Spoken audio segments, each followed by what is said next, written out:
Hello, this is Akhil Roy. Welcome to this amazing channel NCERT वाला।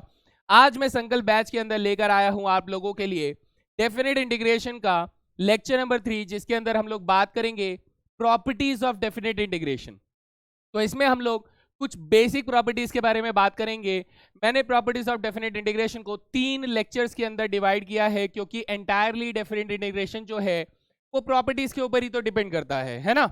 तो properties of definite integration के अंदर सबसे पहले पार्ट के अंदर हम लोग बात करेंगे ऐसी प्रॉपर्टीज जो कि थोड़ी सिंपल हैं, आसान है उन्हें अप्लाई करना, और उनके बेसिस पर जो क्वेश्चन बनते हैं वो भी एक इजी कैटेगरी के अंदर ही फॉल करते हैं।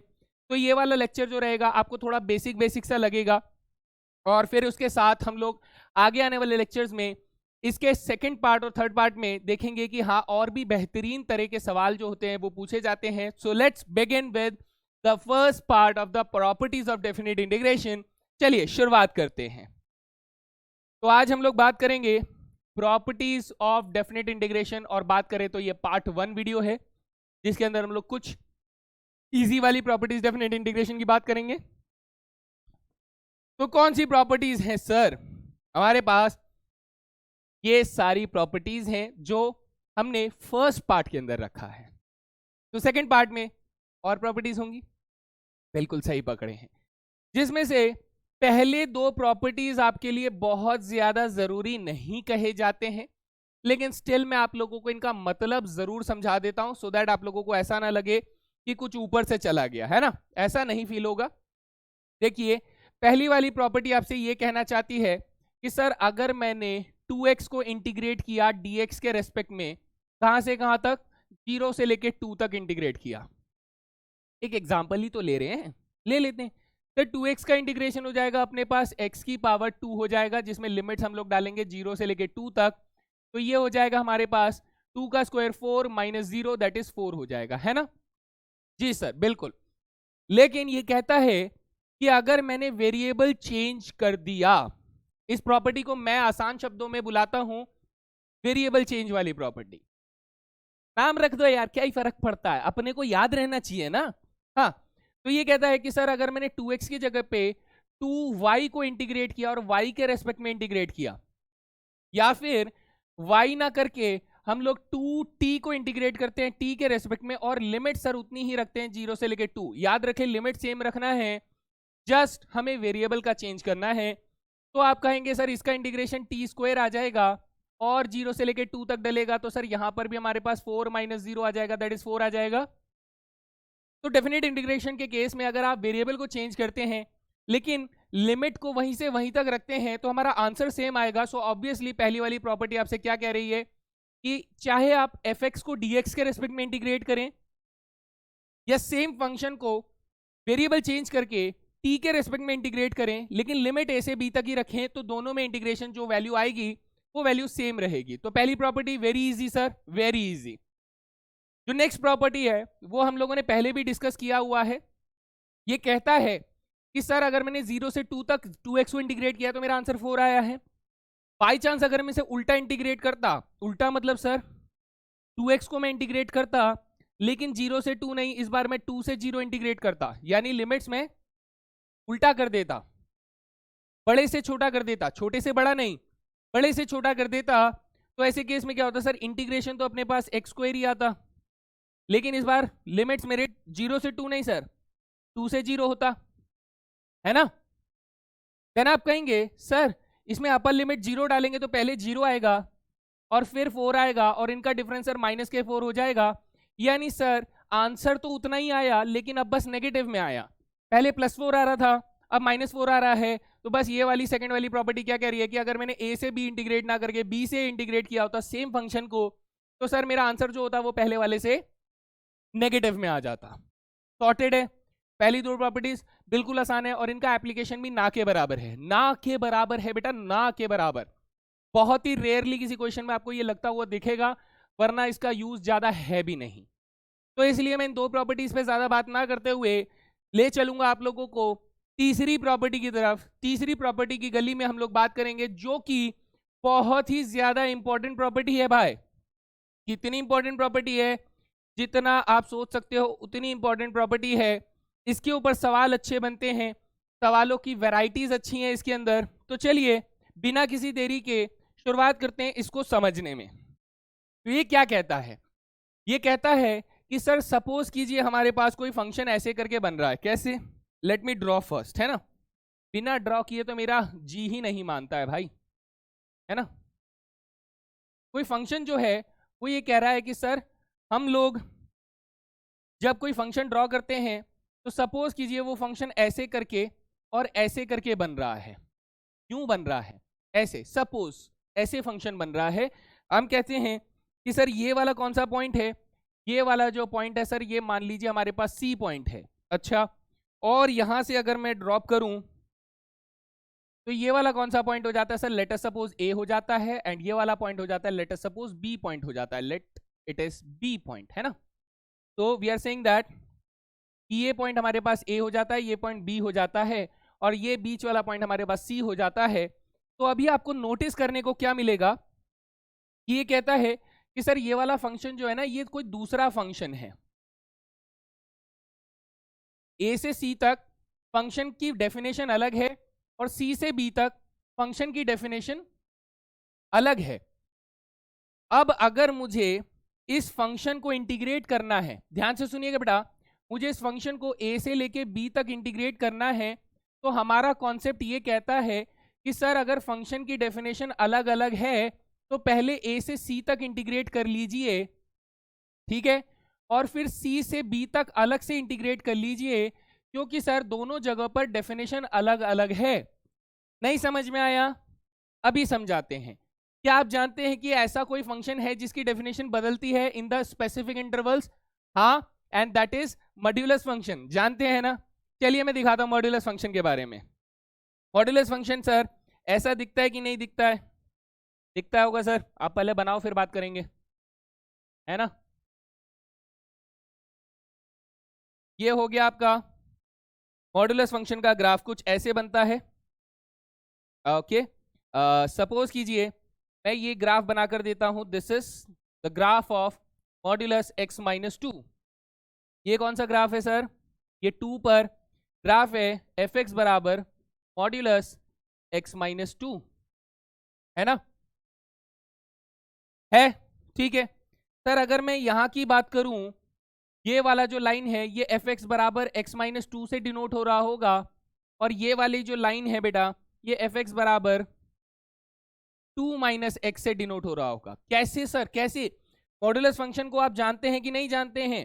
सर मॉड्यूलस फंक्शन जो होता है, मॉड्यूलस x माइनस 2 जो होगा, यानी fx बराबर मॉड्यूलस x माइनस 2 जो है सर, ये दो पार्ट्स में तोड़ा जाएगा। कैसे?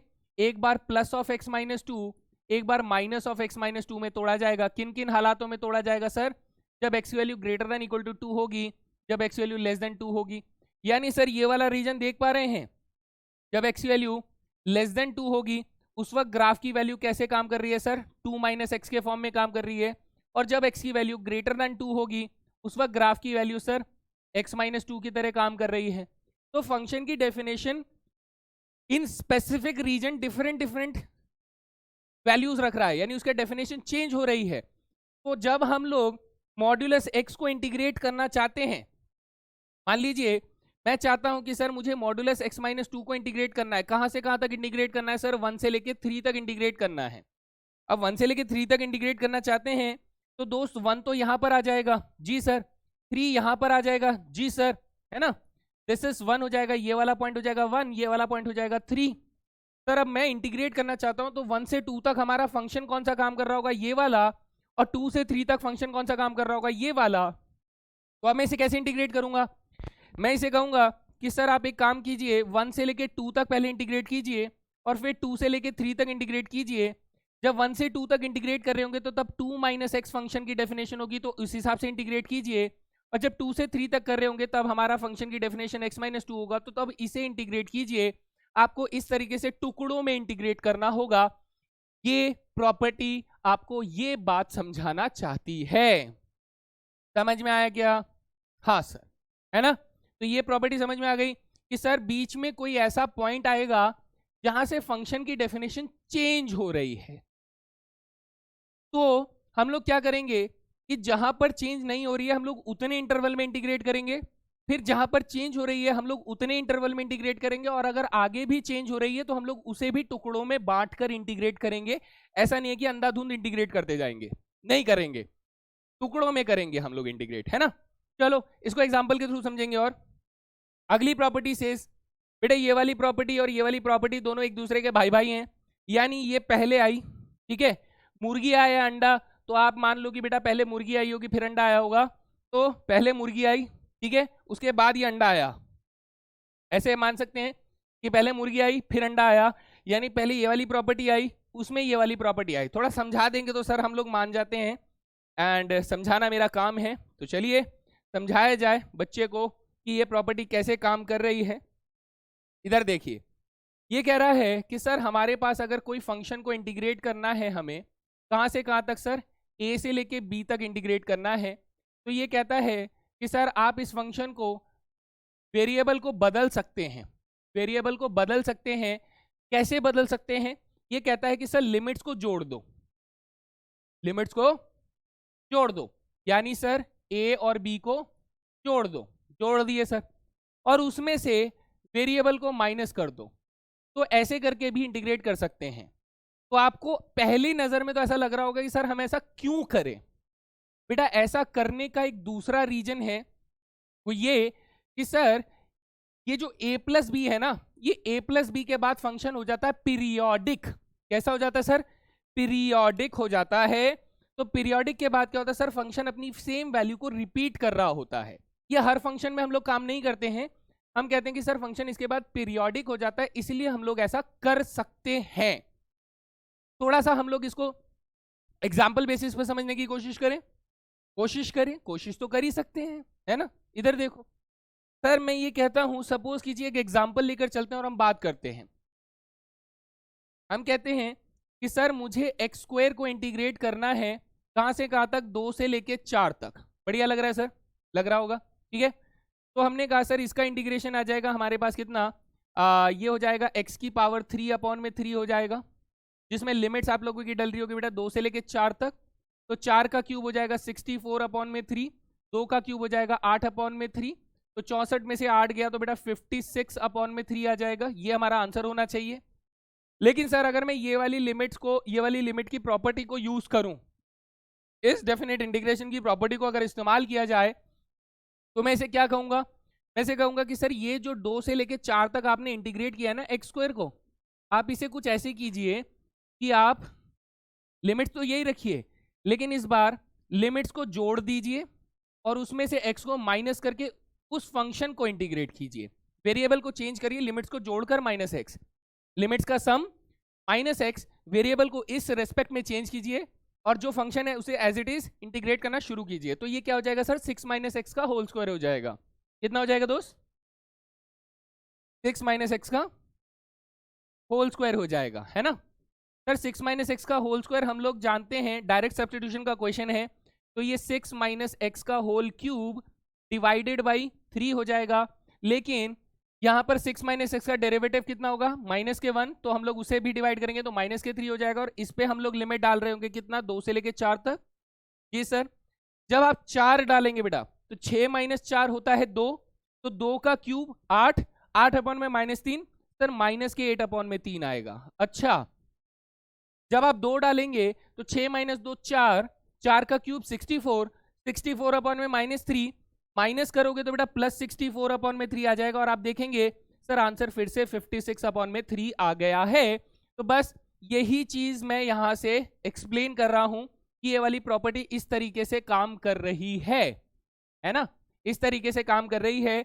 इस प्रॉपर्टी को ऐसे एक्सप्लेन किया जाता है कि आप लिमिट्स को जोड़कर माइनस एक्स करके वेरिएबल का चेंज अगर करते हैं तो हमारी डेफिनेट इंटीग्रेशन की वैल्यू नहीं बदलती है, नेचर हमारा पाया जाता है। ठीक है जी, अब इसे ध्यान से समझिए कि इसका जो भाई है, सर इसका भाई कौन है, इसका भाई ये कहता है कि सर अगर मैंने लिमिट में यहां पर 0 कर दिया और यहां पर a कर दिया, मतलब मैं पहले a से भी इंटीग्रेट कर रहा था, लेकिन अब ये कह रहा है कि सर अगर यहां 0 कर दिया और यहां a कर दिया तो क्या होगा। तो सर अभी मैं fx को अगर इंटीग्रेट कर रहा हूं तो मैं यहां पर भी सेम बात ही बोलूंगा ना, कि सर फंक्शन में लिमिट्स को जोड़ दीजिए, जोड़ दिए, तब 0 + a कितना होता है? 0 + a तो a ही होगा। तो मैं इसे 0 + a ना लिखकर क्या लिखूं दोस्त, मैं इसे a लिखूं और फिर उसमें से वेरिएबल को माइनस कर दूं, तो ये -x हो जाएगा और फिर dx हो जाएगा। तो ये इसका भाई वाला पांचवी प्रॉपर्टी निकल कर आती है बेटा, जो कि एक्चुअली में ये मुर्गी पहले आई होगी फिर उसका अंडा आया होगा। तो पहले ये मुर्गी वाली प्रॉपर्टी समझनी है, उसके बाद इसके अंडे वाली प्रॉपर्टी को हमें इसका रिजल्ट मानकर चलना है कि सर अगर a से b की जगह हम लोग 0 से a तक इंटीग्रेट कर रहे हैं तो ये प्रॉपर्टी इस तरीके से कन्वर्ट होकर हमारे सामने आ जाती है। I hope this is clear to everyone, है ना। तो ये 5 प्रॉपर्टीज आप लोगों को आज की क्लास में करवाई जाएंगी, जिनके ऊपर वैरायटीज ऑफ क्वेश्चन आप लोगों के सामने रखे जाएंगे। तो चलिए शुरुआत करते हैं सबसे पहले सवाल से। ये देखेंगे आपके सामने एक ऐसा फंक्शन दिया हुआ है जो कि बोल रहा है कि सर x की वैल्यू अगर ग्रेटर देन इक्वल टू 0 है उस दौरान फंक्शन 1 - x डेफिनेशन रखता है, और अगर x की वैल्यू लेस देन 0 है तो उस दौरान फंक्शन की डेफिनेशन 1 + x है। यानी डिफरेंट डेफिनेशंस यहां पर दी जा रही हैं। तो ऐसी सिचुएशन में कह रहा है कि सर अगर मुझे -2 से 2 तक इंटीग्रेट करना हो तो मैं कैसे करूंगा, फंक्शन तो 0 पर डेफिनेशन बदल रहा है। तो इसे अगर आप ऐसे समझना चाहते हैं तो वही कॉन्टिन्यूटी वाला कॉन्सेप्ट मैं आप लोगों को एक बार और ध्यान दिलाऊंगा ताकि आप लोग रिमाइंड कर पाए कि सर नंबर लाइन -∞ से इन्फिनिटी था, 0 इधर था, तो 0 के लेफ्ट में और 0 के राइट में अलग अलग फंक्शंस यहाँ पर डिफाइन किए जा रहे हैं। तो ये कह रहा है कि सर 0 के राइट में फंक्शन कैसे डिफाइंड है, f(x) = 1 - x से डिफाइंड है। 0 के लेफ्ट में फंक्शन कैसे डिफाइंड है सर, f(x) = 1 + x से डिफाइंड है। ये कह रहा है कि सर मुझे फंक्शन -2 से लेके 2 तक इंटीग्रेट करके दो। तो हम कहेंगे सर -2 से लेके हमारे पास कौन सा फंक्शन इंटीग्रेट होगा, ये वाला, और -0 से लेके 2 तक कौन सा फंक्शन इंटीग्रेट होगा सर, ये वाला, है ना। बात समझ में आ रही है। तो अब मैं इसे अगर इंटीग्रेट करना चाहता हूं मेरे दोस्त तो मैं कैसे करूंगा कि अगर मुझे -2 से लेके 2 तक फंक्शन f(x) को इंटीग्रेट करना है तो लेट अस से कि सर -2 से 0 तक हम लोग किसको इंटीग्रेट करते हैं, 1 + x को इंटीग्रेट कर देते हैं, ठीक है। और फिर 0 से लेके 2 तक किसको इंटीग्रेट करते हैं सर, 1 - x को इंटीग्रेट कर देते हैं। ओके जी। तो जब मैं -1 + x को इंटीग्रेट करूंगा तो ये x + x² 2 हो जाएगा, जिसमें हम लोग लिमिट्स क्या डाल रहे होंगे सर, -2 से 0 तक डाल रहे होंगे, प्लस इसका इंटीग्रेशन हो जाएगा x - x² 2 हो जाएगा, जिसमें लिमिट्स हम लोग 0 से लेके 2 डाल रहे होंगे, ठीक है सर। तो वैल्यू का सब्स्टिट्यूशन करें, करते हैं सर। अपर लिमिट डालूंगा तो 0 + 0 यानी सर इसका अपर लिमिट तो कितना आ गया, 0 आ गया।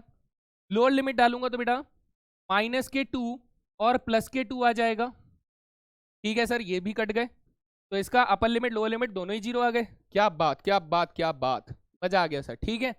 इधर आइए, प्लस सर जब मैं ये वाली वैल्यू डालूंगा तो यहाँ पे अपर लिमिट कितना आ जाएगा, 2 - 2 का स्क्वायर बाई 2 2 हो जाएगा सर, अपर लिमिट तो ये आ गया, ठीक है। लोअर लिमिट डालूंगा तो बेटा 0 आ जाएगा सर, ये भी कट गए, तो ये भी 0 आ गया, ये भी 0 आ गया, तो मेरे पास इंटीग्रेशन कितना आ गया सर, 0 आ गया, और यही मेरा आंसर होगा इस क्वेश्चन का। समझ में आ गया दोस्त, बढ़िया। Is that clear. Definition change हो रही है तो हमें टुकड़ों में इंटीग्रेट करना पड़ेगा। Let's have another question on your screen. Sir देखिए क्वेश्चन आ गया, -3 से लेके 2 तक मॉड्यूलस x को इंटीग्रेट करना है। सर मॉड्यूलस x जो है इस फंक्शन को हम लोग बहुत अच्छे से जानते हैं कि modulus x sir definition change करता है, एक बार +x देता है, एक बार -x देता है। कब, जब x की value greater than equal to 0 होती है, जब x की वैल्यू लेस देन 0 होती है, उस कंडीशंस में, है ना। अच्छा मैंने यहाँ पर कुछ गलती करी है क्या, हाँ नहीं सही है, बिल्कुल सही है, ठीक है। अब यहाँ देखेंगे कि सर अगर ये 0 पर चेंज कर रहा है तो नंबर लाइन के हिसाब से अगर हम लोग स्टडी करें तो 0 से पहले फंक्शन सर -x की तरह बिहेव हो रहा है, f(x) बराबर, ठीक है सर। और 0 के इस तरफ सर f(x) बराबर पॉजिटिव x की तरह बिहेव कर रहा है। ये कह रहा है कि सर मुझे फंक्शन का इंटीग्रेशन -3 से लेके 2 तक करके दो। तो -3 से जब मैं इंटीग्रेट करूंगा तो कौन सा फंक्शन इंटीग्रेट होगा, -x इंटीग्रेट होगा, और जब मैं 0 से लेके 2 तक इंटीग्रेट करूंगा तो मेरा कौन सा फंक्शन इंटीग्रेट होगा सर, +x इंटीग्रेट होगा, है ना। तो चलिए इंटीग्रेट करके बताते हैं। हमें करना है सर -3 से लेके 2 तक मॉड्यूलस x को इंटीग्रेट, तो हम कहते हैं सर माइनस के 3 से लेके 0 तक हम लोग माइनस के x को इंटीग्रेट करेंगे, प्लस 0 से लेके 2 तक बेटा हम लोग x को इंटीग्रेट करेंगे। Let's integrate these values. तो आप कहेंगे माइनस के 3 से 0 तक अगर इंटीग्रेट कर रहा हूं तो ये तो पहले तो माइनस के x² इसका इंटीग्रेशन हो जाएगा, लिमिट्स हमारी डलेंगी माइनस के 3 से 0 तक, प्लस यहां पर हमारे पास इसका इंटीग्रेशन हो जाएगा x² हो जाएगा, लिमिट्स हम लोग डालेंगे 0 से लेके 2 तक, है ना। सर अपर लिमिट डालूंगा तो हमारे पास अपर लिमिट तो 0 आ जाएगा, लोअर लिमिट डालेंगे तो बेटा माइनस का साइन रहेगा और 9/2 आ जाएगा, ठीक है सर। प्लस यहां देखिए दोस्त, यहां पर आगे चलते हैं, हमने कहा सर अपर लिमिट अगर मैं डालूंगा, ध्यान से देखिएगा, सॉरी माइनस का साइन था तो माइनस माइनस प्लस हो जाएगा ना, I am very sorry, this should be plus, ठीक है, ओके। अब ये कह रहा है कि सर अपर लिमिट डालूंगा तो 2 का स्क्वायर बाई 2 4 हो जाएगा, लोअर लिमिट डालूंगा तो माइनस के 0 हो जाएगा, तो मेरे पास फाइनली आंसर 9/2 प्लस 4 हो जाएगा, भाई 4 दूनी 8 प्लस 9 यानी 17/2 मेरे पास आंसर आ जाएगा दोस्त। कितना आ जाएगा? 17/2 मेरे पास आंसर यहां पर आ जाएगा। मैंने कुछ गलत किया है? एग्जैक्टली गलत किया है, इसे करेक्शन ले लेते हैं दोस्त। चलिए करेक्शन क्या है सर, यहाँ पर 2 - 0 आने वाला है, तो हमारे पास फाइनली 9/2 प्लस 2 आएगा जो कि आपको 13/2 आंसर देगा। तो आई होप आप लोगों को बात समझ में आ गई है ना, ठीक है। टुकड़ों में इंटीग्रेट करना है। चलो आगे चलते हैं। नेक्स्ट क्वेश्चन देखिए सर, cos x का मॉड्यूलस दिया हुआ है। सर cos x का मॉड्यूलस अगर मैं ग्राफिकली इसे अंडरस्टैंड करूं, यानी अगर मैं क्वाड्रेंट्स में जाता हूं तो मुझे पता है कि सर लिमिट क्या दिए गए हैं 0 से पाई तक, तो 0 तो इधर आता है सर, पाई इधर आता है, π/2 इधर आता है। ओके सर, अब इसमें देखिए बेटा जब मैं इधर रहूंगा तो इस वक्त मेरा cos x कैसा होता है सर, पॉजिटिव वैल्यू होल्ड करता है। सर जब मैं इधर रहूंगा तो इस वक्त मेरा cos x कैसा है, नेगेटिव वैल्यू होल्ड करता है। हाँ, सेकंड क्वाड्रेंट में cos x नेगेटिव होता है। तो अब मैं ये कह रहा हूं कि जब मैं 0 से π/2 तक इंटीग्रेट करूंगा तो मैं इस फंक्शन को इंटीग्रेट करूंगा, और जब मैं π/2 से पाई तक इंटीग्रेट करूंगा तो मैं इस फंक्शन को इंटीग्रेट करूंगा, है ना। चलिए करके देखते हैं। हमने कहा कि सर हमें 0 से पाई तक इंटीग्रेट करना है मॉडुलस cos x को, ठीक है सर। तो अगर मैं 0 से π/2 तक इंटीग्रेट कर रहा हूं तो उस वक्त मेरे पास पॉजिटिव cos x का इंटीग्रेशन हो रहा होगा, प्लस जब मैं π/2 से लेके पाई तक इंटीग्रेट करूंगा तो नेगेटिव cos x का इंटीग्रेशन हो रहा होगा, ठीक है सर। तो cos x का इंटीग्रेशन तो सर sin x होता है। अब sin x में लिमिट डाल देंगे 0 से π/2 तक का, प्लस माइनस cos x का इंटीग्रेशन माइनस sin x हो जाएगा, जिसमें हम लोग π/2 से लेके पाई तक की लिमिट डाल देंगे। चलिए अपर लिमिट डालेंगे, sin π/2 हो जाएगा हमारे पास 1, sin 0 हो जाएगा 0, तो 1 - 0 हो जाएगा, प्लस sin पाई डालेंगे तो sin पाई हो जाएगा माइनस के 0, अब माइनस का साइन इसलिए माइनस का 0 लिख रहा हूं, और फिर माइनस माइनस प्लस हो जाएगा, sin π/2 हो जाएगा 1, तो इधर से आ गया 1, इधर से आ गया 1, तो आंसर हो गया 2, है ना। ठीक है जी, इजी, समझ में आ रहा है, आते रहना चाहिए। चलिए नेक्स्ट क्वेश्चन देखते हैं। ये this is my personal favourite question. ये क्वेश्चन बच्चों को बहुत परेशान करता है। ये मैंने पहले भी शायद आपको कंटिन्यूटी में कराया हुआ है, आज फिर से करवाऊंगा, फिर से मेरी बात को ध्यान से सुनिएगा। बहुत अच्छा सवाल है, ये क्वेश्चन आते रहते हैं इस तरीके के सवाल, तो please focus on this question. Question क्या कह रहा है सर, f(x) फंक्शन जो है ना, मुझे इसे सबसे पहले सिंप्लीफाई करना है, जो कि हमें मॉडुलस x-1, मॉडुलस x-2 और मॉडुलस x-3 दिया जा रहा है। सर इसको सिंप्लीफाई करना है। तो फर्स्ट ऑफ ऑल सभी मॉडुलस की वैल्यू क्या आ रही है, यहाँ पर क्रिटिकल पॉइंट्स क्या आ रहे हैं जहां पर फंक्शन अपनी वैल्यू को बदल रहा होगा, 1, 2 एंड 3, x बराबर 1, x बराबर 2 एंड x बराबर 3 पर ये वैल्यूज चेंज कर रहे हैं। ठीक है जी सर। तो अगर मैं नंबर लाइन पे इसको अंडरस्टैंड करने की कोशिश करूं तो इधर क्या आ जाएगा सर, पहले आ जाएगा 1, फिर आ जाएगा 2, फिर आ जाएगा 3। तो सर 1 के इस तरफ फंक्शन क्या होगा, 1 के इस तरफ, 2 के इस तरफ, 2 के इस तरफ, 3 के इस तरफ और 3 के इस तरफ। हमारे पास 4 तो इंटरवल बन गए सर।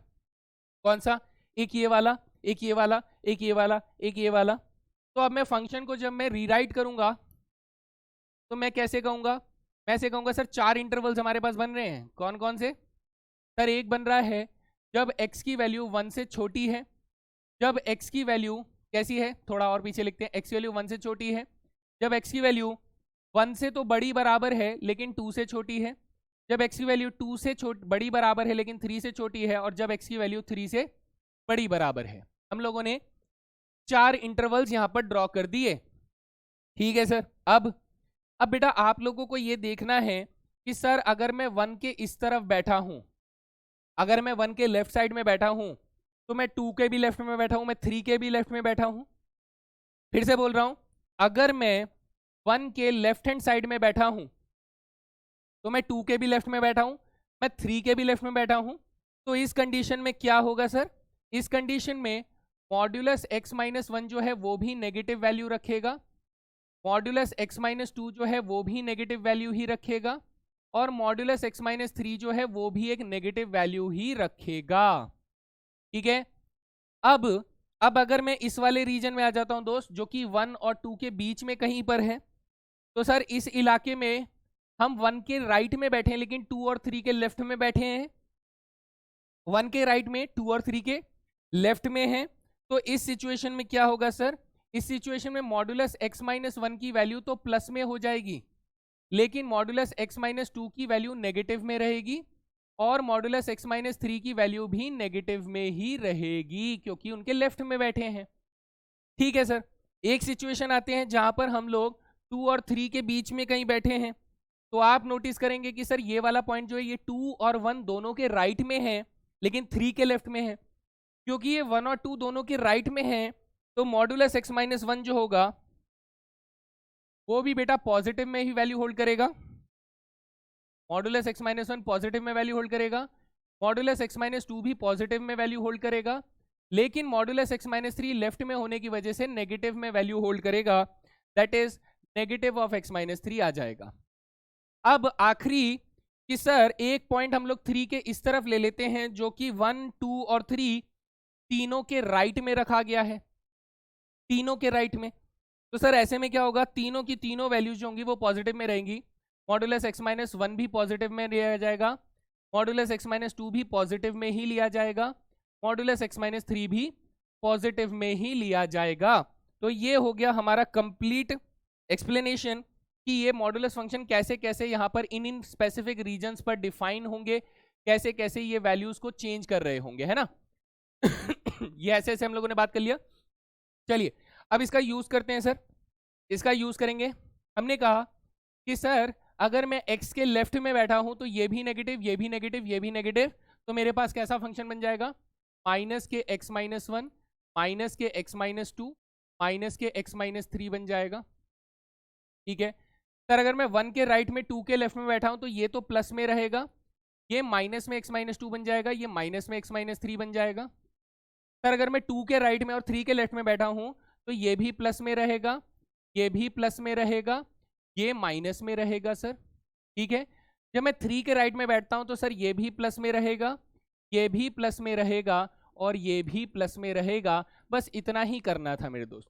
अब मैं इसको सिंप्लीफाई करके fx की वैल्यू क्या निकाल सकता हूं दोस्त, मैं fx की वैल्यू निकाल सकता हूं इसको कुछ इस तरीके से, ये माइनस एक्स यानी माइनस के 3x प्लस के 6 हो जाएगा व्हेन x की वैल्यू लेस देन 1 है। अच्छा सर ये plus x minus x cut जाएगा तो हमारे पास एक माइनस के x बचेगा, ये माइनस प्लस 2 प्लस 3 यानी प्लस 5 माइनस 1 करेंगे तो प्लस 4 बच जाएगा जब हम लोग 1 से लेके 2 के बीच में बैठे होंगे।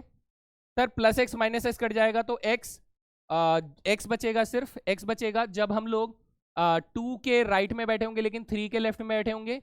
सर यहाँ पे x प्लस एक्स 3x बन जाएगा, और माइनस के 6 बन जाएगा जब हम लोग x की वैल्यू 3 के राइट में रखी होगी उस दौरान। ये हमारे पास नंबर लाइन का डेफिनेशन हो गया, है ना। तो अब इस वाले डेफिनेशन को अगर मैं यहाँ पर बात करूं तो एक्चुअली में अब मेरा नंबर लाइन कैसा दिखाई देगा सर, अब मेरा नंबर लाइन कुछ बड़ा यूनिक सा बन जाएगा जिसमें डेफिनेशन साफ चेंज होते हुए दिखाई देगी कि यहाँ पर 1 है, यहाँ पर 2 है, यहाँ पर 3 है।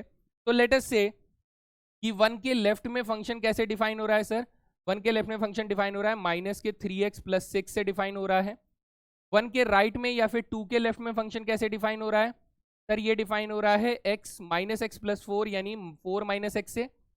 2 के राइट में और 3 के लेफ्ट में फंक्शन कैसे डिफाइन हो रहा है, एफ एक्स बराबर x से डिफाइन हो रहा है, और 3 के राइट में फंक्शन कैसे डिफाइन हो रहा है सर, 3x माइनस 6 से डिफाइन हो रहा है। तो अगर मुझे इस फंक्शन को इंटीग्रेट करना है बेटा 1 से लेके 4 तक, कहाँ तक, 1 से लेके 4 तक इंटीग्रेट करना है, तो सर एक्चुअली में मुझे फंक्शन को इंटीग्रेट करना है 1 से लेके 4 तक। तो पहले मैं 1 से लेके 2 तक इंटीग्रेट करूंगा, कौन से फंक्शन को, इस वाले फंक्शन को, है ना। फिर मैं 2 से लेके 3 तक इंटीग्रेट करूंगा, किसको सर, इस वाले फंक्शन को, ठीक है। फिर मैं 3 से लेके 4 तक इंटीग्रेट करूंगा दोस्त, 4 तक, इन्फिनिटी तक नहीं जाना है, 4 तक मैं इस वाले फंक्शन को इंटीग्रेट करूंगा। ओके जी, तो इसका मतलब ये हुआ कि सर ये जो डेफिनेशन है, ये डेफिनेशन मुझे सिंप्लीफाई करनी पड़ेगी, तभी ये सारी चीज हमें आएगी, वरना नहीं आएगी। तो मैं यहाँ पर लिख देता हूं कि सर जब मैंने इस फंक्शन को सिंप्लीफाई किया तो मेरे पास एफ एक्स बराबर क्या बन गया, तो अपने पास modulus x minus 1 plus modulus x minus 2 plus modulus x minus 3 था। इसकी डेफिनेशन चेंज होकर क्या बन गई सर, एक बन गई 6 माइनस 3x बन गई, एक बन गया 4 माइनस एक्स बन गया, एक बन गया x बन गया, और एक 3x माइनस 6 बन गया।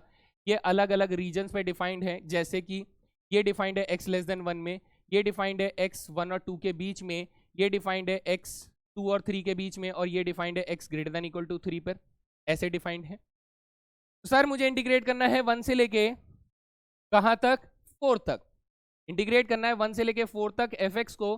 तो हम लोग टुकड़ों टुकड़ों में इंटीग्रेट करेंगे। हम कहेंगे सर पहले 1 से लेके 2 तक इंटीग्रेट कर लेते हैं, ठीक है। फिर हम लोग 2 से लेके बेटा 3 तक इंटीग्रेट कर लेते हैं, फिर हम लोग 3 से लेके 4 तक इंटीग्रेट कर लेते हैं, ठीक है सर।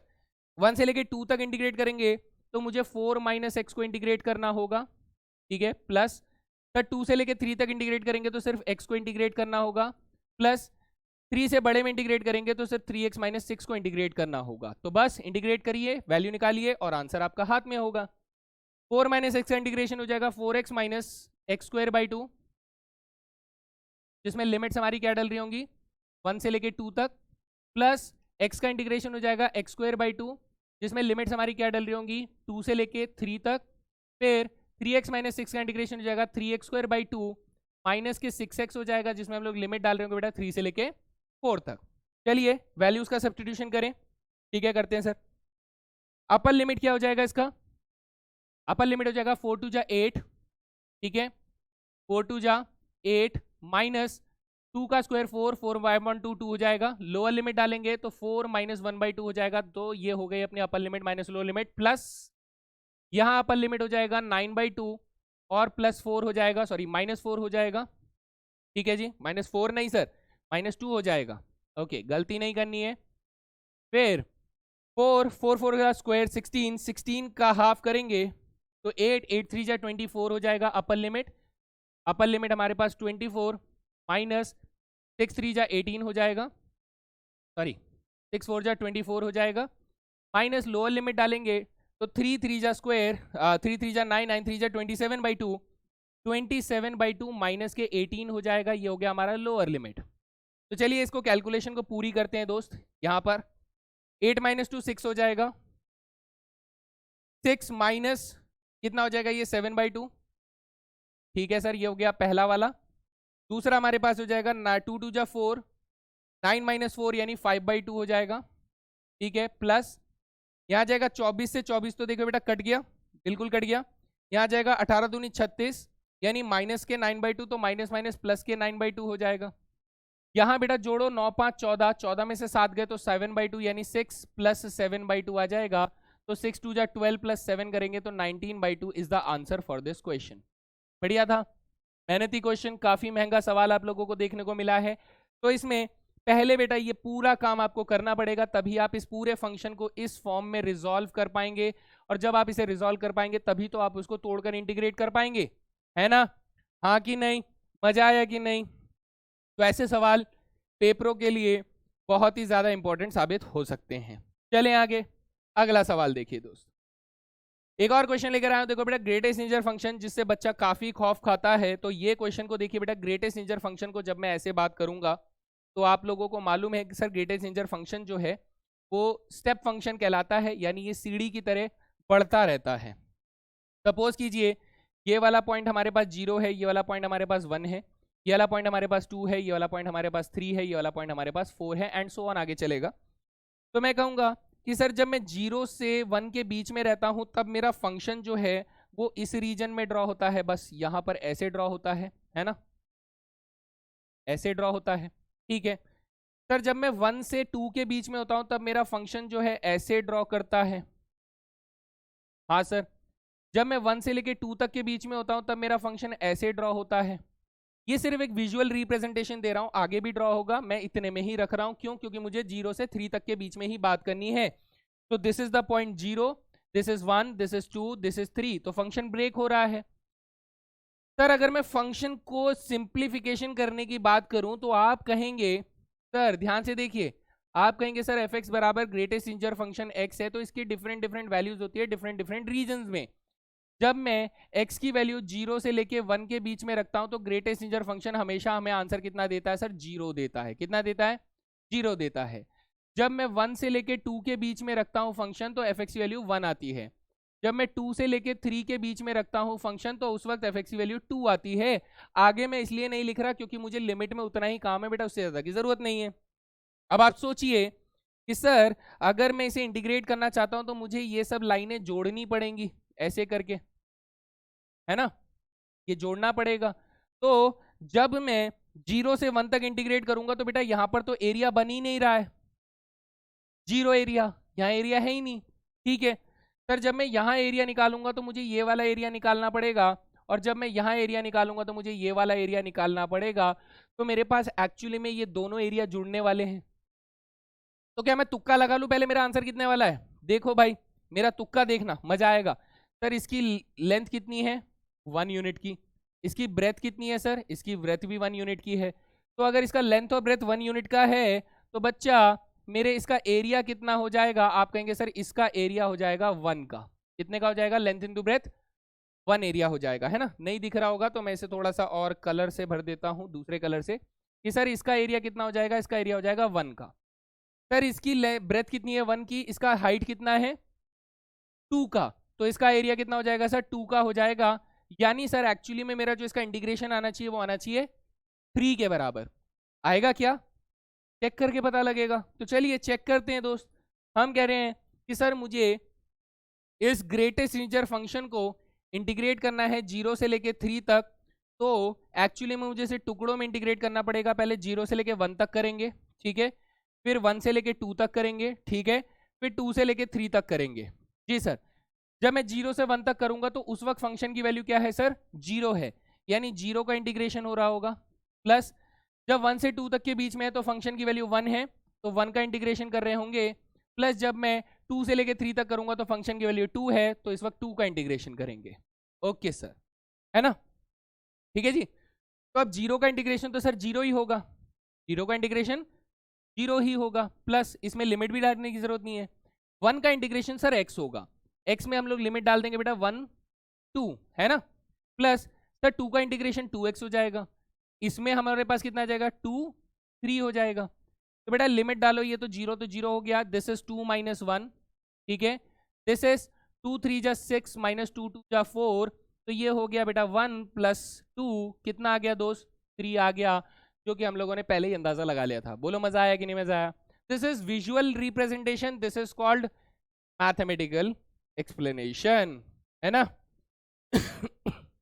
बढ़िया, समझ में आ रहा है? चलिए इसको थोड़ा सा और ऊपर लेवल पे लेके जाते हैं।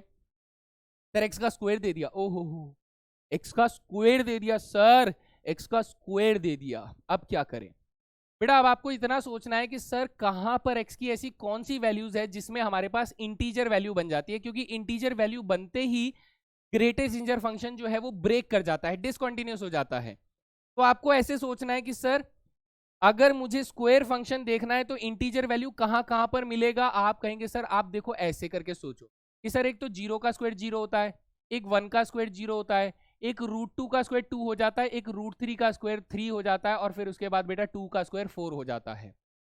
समझ में आ रही है? नहीं आ रही होगी, अभी तक नहीं आ रही होगी। सर 0 का स्क्वायर 0 हो जाता है, 1 का स्क्वायर 1 हो जाता है, √2 का स्क्वायर 2 हो जाता है, √3 का स्क्वायर 3 हो जाता है, और बेटा 2 का स्क्वायर 4 हो जाता है। यानी मैं इंटीजर वैल्यूज की बात कर रहा हूं, 0 1 2 3 4। तो मैं x की वैल्यू चाहे कुछ भी लूं, लेकिन ग्रेटेस्ट इंटीजर फंक्शन के अंदर जो वैल्यू आ रही है वो इंटीजर कब बन रही है? वो इंटीजर बेटा 0, 1, 2 नहीं 1, √2, √3 और 2 इन सभी वैल्यूज पर बन रही है। ठीक है सर, तो इसका क्या करें? चार्ट डालो, इधर देखो। मैंने कहा सर मुझे greatest integer function x square की बात करनी है, तो ये फंक्शन जो है ना सर इन इंटरवल्स पे ब्रेक होगा, कंफर्म ब्रेक होगा। कौन कौन सा बेटा? हम लोग एक बात कर रहे हैं सर 0 से लेके 1 के बीच में, फिर हम बात कर रहे हैं 1 से लेके बेटा किसके बीच में? √2 के बीच में, फिर हम लोग बात कर रहे हैं √2 से लेके सर √3 के बीच में, √3 के बीच में, फिर हम बात कर रहे हैं सर √3 से लेके 2 के बीच में। सर आगे क्यों नहीं जा रहे? क्योंकि मेरा लिमिट बेटा 2 पे ही खत्म हो रहा है, तो उससे आगे जाने की जरूरत नहीं है। अगर मान लीजिए आगे जा रहा है तो फिर आपको ऐसे पॉइंट सोचने पड़ेंगे जो कि आपको फर्दर रूट में आ रहे हो और जिसकी वजह से इंटीजर बनते हो, जैसे √5, √6, √7, √8 और फिर 3। सर √8 के बाद √9 नहीं होना चाहिए था? अरे लल्लू लाल, √9 ही तो 3 है ना। हाँ ठीक है, तो अभी इस क्वेश्चन को ज्यादा बड़ा नहीं करना है हमें, इसीलिए 0 से 2 रखा, क्योंकि इसमें मल्टीपल ब्रेकेज पॉइंट्स आ चुके हैं, पहले से ही आ चुके हैं। ठीक है, तो अब हम कहेंगे सर जब मैंने 0 से 1 डाला होगा तो उस वक्त मेरी जो एक्स स्क्वायर की वैल्यू होगी वो 0 से 1 के बीच में होगी, यानी इस वक्त मेरे फंक्शन की वैल्यू 0 आ रही होगी। ठीक है सर, जब मैंने 1 से √2 के बीच में डाला होगा तो इस वक्त मेरा एक्स स्क्वायर की वैल्यू 1 से 2 के बीच में होगी, तो इसलिए यहाँ पर 1 आ जाएगा। √2 से √3 के बीच में होगा तो फंक्शन के अंदर जो वैल्यू होगी वो 2 से 3 के बीच में होगा, इसलिए 2 आ जाएगा। और √3 से 4 के बीच में अगर मैं वैल्यू रखूंगा तो यहाँ पर हमारे पास 3 आ जाएगा। ये हो गए फंक्शंस की रेस्पेक्टिव ब्रेकेज पॉइंट्स। अब अगर मुझे greatest integer function of x square को इंटीग्रेट करना है कहाँ से कहाँ तक? 0 से लेके 2 तक। तो बेटा पहले मैं 0 से लेके 1 तक इंटीग्रेट करूंगा, किसको? 0 को इंटीग्रेट करूंगा। ठीक है सर, फिर मैं 1 से लेके √2 तक इंटीग्रेट करूंगा, किसको बेटा? 1 को इंटीग्रेट करूंगा। फिर मैं √2 से लेके √3 तक इंटीग्रेट करूंगा, किसको इंटीग्रेट करूंगा बेटा? 2 को इंटीग्रेट करूंगा। और फिर √3 से लेके बेटा 2 तक इंटीग्रेट करूंगा, किसको? 3 को इंटीग्रेट करूंगा, है ना। ये फंक्शन की डेफिनेशन आ जाएगी। तो ये सवाल मैं आप लोगों के लिए छोड़ रहा हूं। आंसर कहाँ लिखना है सर? आंसर कमेंट सेक्शन में लिखना है। आंसर कहाँ लिखना है? कमेंट्स में आंसर लिखना है। ये आप लोगों के लिए हो गया प्रैक्टिस क्वेश्चन। क्या हो गया दोस्त? प्रैक्टिस क्वेश्चन हो गया। ये थोड़ा सा सोचने की जरूरत है, इस तरीके का सवाल आ चुका है इसलिए ये करना जरूरी है। तो आप इसका इंटीग्रेशन तो कर ही लेंगे, जो एग्जैक्ट एक्सप्लेनेशन था वो मैंने आप लोगों को दे दिया है दोस्त। ठीक है जी, चलिए आगे चलते हैं। अगला सवाल देखिए। ये सवाल देखने में बड़ा मासूम सा लग रहा है ना, बड़ा मासूम सा लग रहा है, लेकिन इतना है नहीं बेटा। इसके लिए आपको थोड़ा सा किसकी जरूरत पड़ेगी सर? आपको इनवर्स ट्रिग्नोमेट्री की जरूरत पड़ेगी। हम लोग ये बात जानते हैं कि tan इनवर्स 2x अपॉन में 1 माइनस एक्स स्क्वायर की जो वैल्यू होती है वो सर क्या होती है? एक तो होती है 2 tan inverse x plus pi होती है जब जब x की वैल्यू लेस देन -1 होती है। सर 2 tan इनवर्स x होती है कब? सर जब x की वैल्यू -1 से 1 के बीच में होती है। Sir 2 tan inverse x minus pi होती है कब? जब x की वैल्यू ग्रेटर देन 1 होती है। ये हम लोगों ने इनवर्स ट्रिग्नोमेट्री में पढ़ा हुआ है दोस्त। ठीक है, तो वहां से इस डेफिनेशन को हम लोग बुलाएंगे, और वहां से जब इस डेफिनेशन को बुलाएंगे तो यहां से हम कहेंगे कि सर फंक्शन तो ब्रेक हो रहा है। फंक्शन ब्रेक हो रहा है तो हमें इसे टुकड़ों में इंटीग्रेट करना पड़ेगा। सर 0 से लेके √3 तक इंटीग्रेट करवा रहा है ना, तो हम कहेंगे सर पहले 0 से लेके 1 तक इंटीग्रेट कर दो, किसको? अब 0 से 1 के बीच में बेटा देखो 0 से 1 ये वाला रीजन है, तो इस वक्त 2 tan इनवर्स x इंटीग्रेट हो रहा होगा। लीजिए सर 2 tan इनवर्स x को इंटीग्रेट करेंगे। ठीक है, ओके, प्लस सर फिर हम लोग 1 से लेके √3 तक इंटीग्रेट करेंगे, किसको बेटा? 2 tan inverse x minus pi को इंटीग्रेट करेंगे। ये हुआ इस सवाल का सबसे बड़ा कैच। बच्चा गलती कर जाता है दोस्त, बच्चा गलती कर जाता है और उसे लगता है कि वो आंसर सही निकाल रहा है, लेकिन वो एक्चुअली में गलत आंसर निकाल रहा होता है। मैं चाहता हूं कि तुम इसमें अलग से माथाफोड़ी ना करके बेटा आप लोग सबसे पहले एक आई इंटीग्रल को सॉल्व कर लो। आई इंटीग्रल कौन होगा सर? आई इंटीग्रल होगा 2 tan इनवर्स x को अलग से इंटीग्रेट कर लो। इसका इनडेफिनिट इंटीग्रेशन ढूंढ लो, पहले ढूंढ लो फिर उसके बाद डेफिनेट लगा देना, काहे परेशान हो रहे हो, है ना। जबरदस्ती इसमें लगाने की जरूरत नहीं है बेटा। क्या मैंने आप लोगों को आइलेट पढ़ाया था कि ये अलजेब्राइक फंक्शन है, ये इनवर्स ट्रिको है, तो ये मेरा पहला फंक्शन होगा और ये मेरा सेकंड फंक्शन हो जाएगा। ठीक है सर। तो first function as it is, first function as it is, second का इंटीग्रेशन माइनस फर्स्ट फंक्शन का डेरिवेटिव, सेकंड का इंटीग्रेशन dx आ जाएगा। हाँ सर। अब देखो बेटा ये 2x अपॉन में 1 प्लस एक्स स्क्वायर है, जैसे ही 1 प्लस एक्स स्क्वायर को t पुट करोगे तो 2x dx आ जाएगा, यानी इसमें बन जाएगा 1 अपॉन में t dt, है ना। तो दिमाग लगाना बेटा, डायरेक्टली लिख रहा हूं, ये 2x tan इनवर्स x आ जाएगा और ये बन जाएगा 1 अपॉन में t dt में बदल जाएगा। ओके सर, किसको t माना है? 1 प्लस एक्स स्क्वायर को t माना है। ओके, तो ये बन जाएगा 2x tan इनवर्स x और ये बन जाएगा माइनस के लॉगरिदम t को वापस रिप्लेस कर दूंगा तो लॉगरिदम 1 प्लस एक्स स्क्वायर आ जाएगा। तो दिस इज द फंक्शन, बस मैं प्लस c नहीं लिख रहा हूं क्योंकि मैं इसका इस्तेमाल डेफिनेट इंटीग्रेशन में करने वाला हूं, है ना, है ना जी सर, बिल्कुल। तो आप देखिए कि सर अगर मुझे इसका 2 tan इनवर्स x का इंटीग्रेशन मुझे ये मिल रहा है, अगर मुझे 2 tan इनवर्स x का इंटीग्रेशन ये मिल रहा है तो डेफिनेट इंटीग्रेशन में मैं इसका इस्तेमाल कर लूंगा। तो आप कहेंगे सर यहां से हमारे पास इसका इंटीग्रेशन करने के बाद क्या आएगा? सर यहां पर आ जाएगा हमारे पास 2x tan इनवर्स x, ठीक है, जिसमें हम लोग माइनस के लॉगरिदम 1 प्लस एक्स स्क्वायर आ जाएगा और इसमें वैल्यू क्या डल रही है सर? 1 से लेके 0 से लेके 1 डल रही है। ये हो गया पहला वाला इंटीग्रेशन, ठीक है। सर इसका इंटीग्रेशन करेंगे तो यहाँ पर प्लस कितना आ जाएगा? 2x tan इनवर्स x आ जाएगा minus logarithm 1 plus x square आ जाएगा और बेटा पाई का इंटीग्रेशन क्या हो जाएगा? पाई एक्स हो जाएगा, है ना। इसमें लिमिट क्या डल रही होगी बेटा? 1 से लेके √3 तक डल रही होगी, ऐसा कुछ आ जाएगा। ओके सर, भयानक लग रहा है क्वेश्चन, तो यही है, ऐसी थोड़ा हलवा थोड़ा क्वेश्चन लेकर आया हूं मैं तुम लोगों के लिए। यहाँ आया पढ़ाया और निकल गया ना जी ना, ऐसे क्वेश्चन देखने हमें एक बार तो देखने ही है, उसके बाद पेपर में आसान सवाल आएगा देख लेंगे, लेकिन क्लास में तो भैया ऐसे सवाल बनते हैं। ठीक है, चलो वैल्यू रखते हैं, आराम से रखिएगा बेटा, घबराना नहीं है बिल्कुल भी। बेटा अपर लिमिट 1 डालेंगे तो 2 1 जा 2 tan इनवर्स 1 π/4 होता है, तो अपर लिमिट डालते ही यहाँ पर 2 × π/4 आ जाएगा। ओके सर, यहाँ 1 डालूंगा तो 1 + 1 बेटा log 2 हो जाएगा, सो दिस इज log 2 हो जाएगा, दिस इज अपर लिमिट।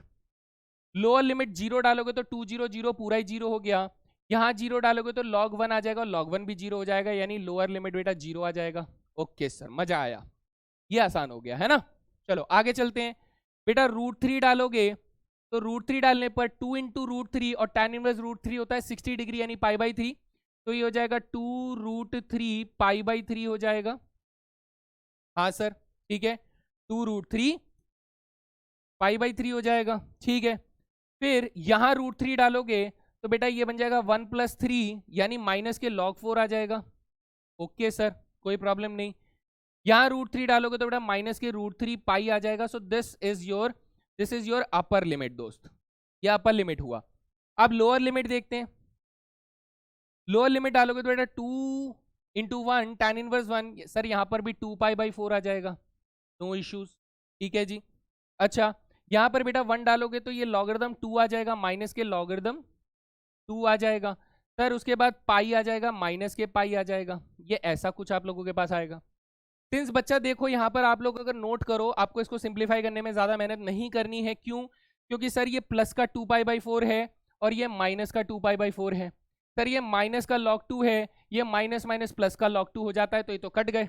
अरे वाह सर, आपने तो उड़ा दिया इसको, तो ऐसे ही उड़ाना था। और फिर उसके बाद आप देखोगे, आप क्या देखोगे दोस्त? आप ये देखोगे कि सर ये 2 √3 अपॉन में 2 √3 π/3 है, ये माइनस √3 पाई है, ये प्लस पाई है ना, माइनस माइनस प्लस पाई है। तो मैं पाई वाली टर्म्स को एक साथ लिख लेता हूँ कि सर हमारे पास पाई कॉमन लेने पर कितना आ रहा है? 2 √3 अपॉन में 3, ठीक है, माइनस के √3 और प्लस के 1 आ जाएगा दोस्त, और हमारे पास कांस्टेंट टर्म क्या बच रहा है सर? माइनस के लॉगरिदम 4 बच रहा है।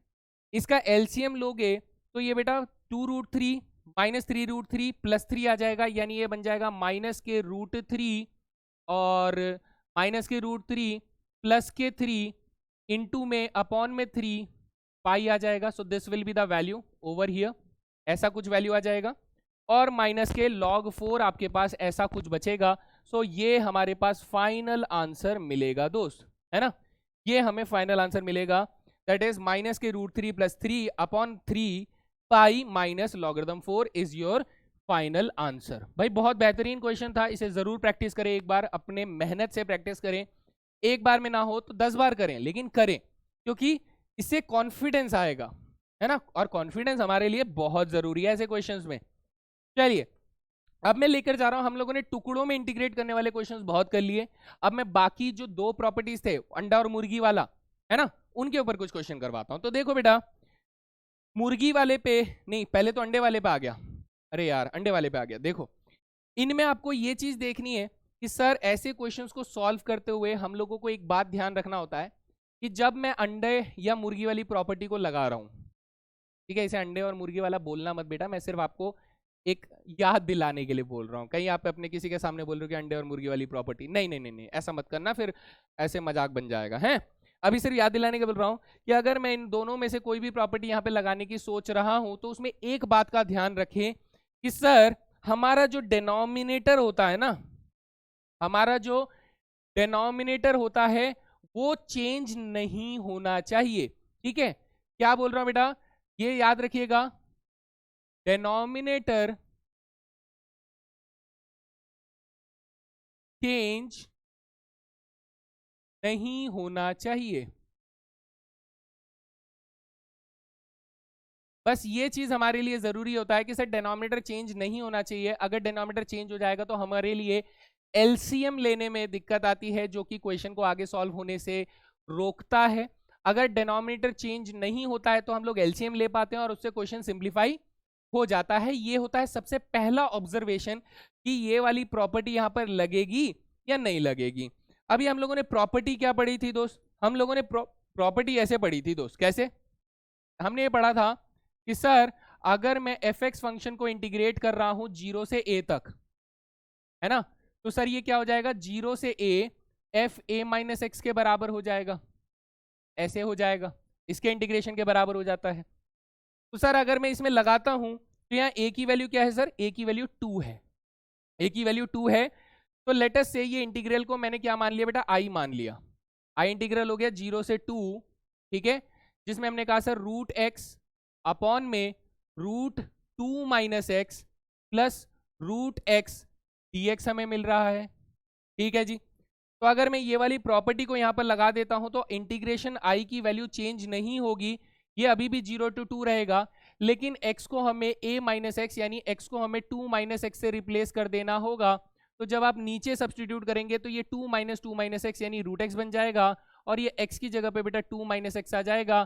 So you will observe that कि सर डिनोमिनेटर चेंज नहीं हुआ, है ना, you can observe denominator change नहीं हो रहा है, ये ऑब्जर्वेशन है सबसे पहली चीज। अगर आपका डिनोमिनेटर चेंज हो रहा है ना तो समझ लो बेटा गड़बड़ आ गया, बहुत बड़ा गड़बड़ आ गया, आप ये वाली प्रॉपर्टी अप्लाई नहीं कर सकते हो, ये ऑब्जर्वेशन है, ठीक है।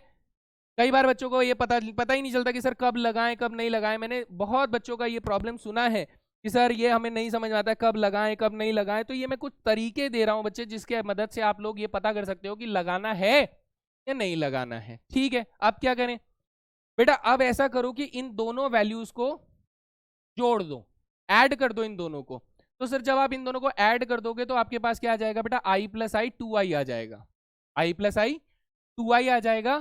सर दोनों की लिमिट सेम है, हाँ सर दोनों की लिमिट सेम है, तो 0 से 2 ही है। सर दोनों का डिनोमिनेटर सेम है तो एलसीएम लग जाएगा, यस सर एलसीएम लग जाएगा। एलसीएम कितना आ गया sir, root x plus √2 minus x आ जाएगा। सर इसके न्यूमरेटर में रूट एक्स लिखा हुआ है, इसके न्यूमरेटर में √2 माइनस एक्स लिखा हुआ है, तो ये ऐसा कुछ बन जाएगा, हाँ सर बन गया। अब बेटा देखो जरा सा दिमाग लगाओ यार, ये क्या लिखा है, जो भी लिखा है सर नीचे भी वही लिखा है, तो ये वैल्यू इससे कट गई, अरे हाँ सर, बस यही सिंप्लीफिकेशन करने के लिए हम लोगों ने इन दोनों इंटीग्रल को जोड़ा। अब समझ में आ रहा है कि ये प्रॉपर्टी क्यों काम कर रही है, ये प्रॉपर्टी हमें यहां हेल्प करती है कि सर ये कुछ ज्यादा ही आसान कर देता है क्वेश्चन को सॉल्व करने में। तब हम कहेंगे कि सर इसका मतलब ये हुआ कि 2i की वैल्यू जो है वो 0 से 2 तक हमें सिर्फ dx को इंटीग्रेट करना है, यानी 1 को इंटीग्रेट करना है। हाँ मेरा कहने का मतलब यही है, सर एक्स का वन का इंटीग्रेशन क्या हो जाएगा, वन का इंटीग्रेशन हो जाएगा हमारे पास एक्स, जिसे हम लोग 0 से लेके 2 तक इंटीग्रेट कर रहे होंगे। तो यू विल से दैट कि सर 2i की वैल्यू क्या हो जाएगी, यहाँ पर हो जाएगा 2 - 0, यानी i की वैल्यू क्या हो जाएगी बेटा, i की वैल्यू हो जाएगी 2 अपॉन में 2, कैंसिल करने पर हमारे पास आ जाएगा 1। So this is the final answer. देखो कितना मुश्किल सा सवाल था, जो कि आसानी से, बड़ी आसानी से इंटीग्रेट हम लोग कर पा रहे हैं, और आंसर कितना है सर, 1 है ना। मस्त, बात समझ में आई, प्रॉपर्टी दिमाग में घुसी क्या, घुस गई सर। चलिए आगे देखते हैं, आगे देखते हैं। यहां देखिए बेटा, क्या हमारा डिनोमिनेटर चेंज होगा, क्या हमारा डिनोमिनेटर चेंज होगा। आप कहेंगे सर जैसे ही मैं कॉटेक्स में इन दोनों का सम, बेटा ये मुर्गी वाला प्रॉपर्टी है जिसमें हमें क्या करना होगा, इन दोनों को जोड़कर करना होगा। तो इन दोनों को जोड़ोगे तो बेटा आपके पास क्या आ जाएगा, सर आप कहेंगे π/3 प्लस π/6 करके अगर मैं -x करूंगा और उसे कॉट पे लगा दूंगा, तो बेटा ये क्या बन जाएगा, ये tan x बन जाएगा, क्योंकि ये तो हो गया 90 और cot 90 minus theta tan x हो गया। तब आप बोलोगे सर डिनोमिनेटर तो चेंज हो गया, तो क्या हम इस प्रॉपर्टी को नहीं लगा सकते हैं। तो आप एक पल के लिए तो बोलोगे हाँ सर नहीं लगा सकते, एक पल के लिए बोलो नहीं लगा सकते हैं, लेकिन अगले ही पल मेरे ऊपर भरोसा करके बोलो कि हाँ सर हम लगा सकते हैं। कैसे लगा सकते हैं सर, अभी तो आपने बोला कि डिनोमिनेटर चेंज नहीं होना चाहिए, बट यहाँ तो डिनोमिनेटर चेंज हो रहा है। तो इसके लिए क्या करना पड़ेगा बेटा, आपको एक स्टेप आगे चलना पड़ेगा। आप इसको एक नजर आगे की तरफ देखो और बोलो कि सर ये जो इंटीग्रेशन आई है ना, इसको मैं ऐसे लिख सकता हूं कि ये π/6 से लेके π/3 तक इंटीग्रेट कर रहे हैं, लेकिन रूट कॉटेक्स को अगर मैं रूट कॉसेक्स अपॉन में रूट साइन एक्स लिख सकता हूं ना दोस्त, ऐसे लिख सकता हूं, नहीं लिख सकता हूं कि रूट कॉटेक्स जो है वो सर रूट कॉसेक्स अपॉन में रूट साइन एक्स होता है, ऐसे लिख सकता हूं।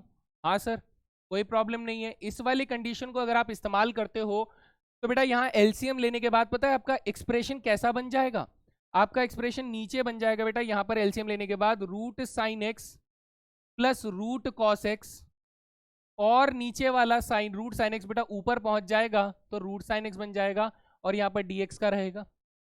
अब बेटा अब आप लिमिट्स को ऐड करके देखो, अब आप लिमिट्स को ऐड करके देखो और बोलो कि सर अब अगर मैं वो मुर्गी वाला प्रॉब्लम लगाता हूं तो क्या अब मेरा डिनोमिनेटर चेंज हो रहा है। भाई लगा कर देख लो सर, π/6 30 डिग्री, π/3 60 डिग्री, दोनों को जोड़कर 90 डिग्री है ना, दोनों को जोड़कर 90 डिग्री बन रहा है। तो अब मेरा इंटीग्रल आई क्या बन जाएगा, π/6 से लेके π/3 बन गया।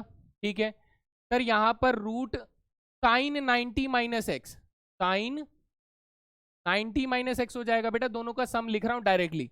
तो आप मेंटली सोचो कि सर अगर मैंने इसमें प्रॉपर्टी को लगाया तो यहां पर भी साइन 90 माइनस एक्स हो जाएगा। हाँ सर, यहां पर भी क्या हो जाएगा सर, कॉस 90 माइनस एक्स हो जाएगा। ठीक है सर, तो अगले ही पल आपको ये समझ में आएगा कि सर अगर मैंने कन्वर्ट कर देता हूं तो ये ऊपर आ जाएगा रूट कॉस एक्स, नीचे आ जाएगा बेटा root cos x plus root sine x. तो आपको नजर आएगा कि सर डिनोमिनेटर बदल कर भी नहीं बदला, डिनोमिनेटर बदल कर भी नहीं बदला सर, पहले root sine x plus root cos x था, अब root cos x plus root sine x है, तो कौनो फर्क तो पड़ा नहीं सर।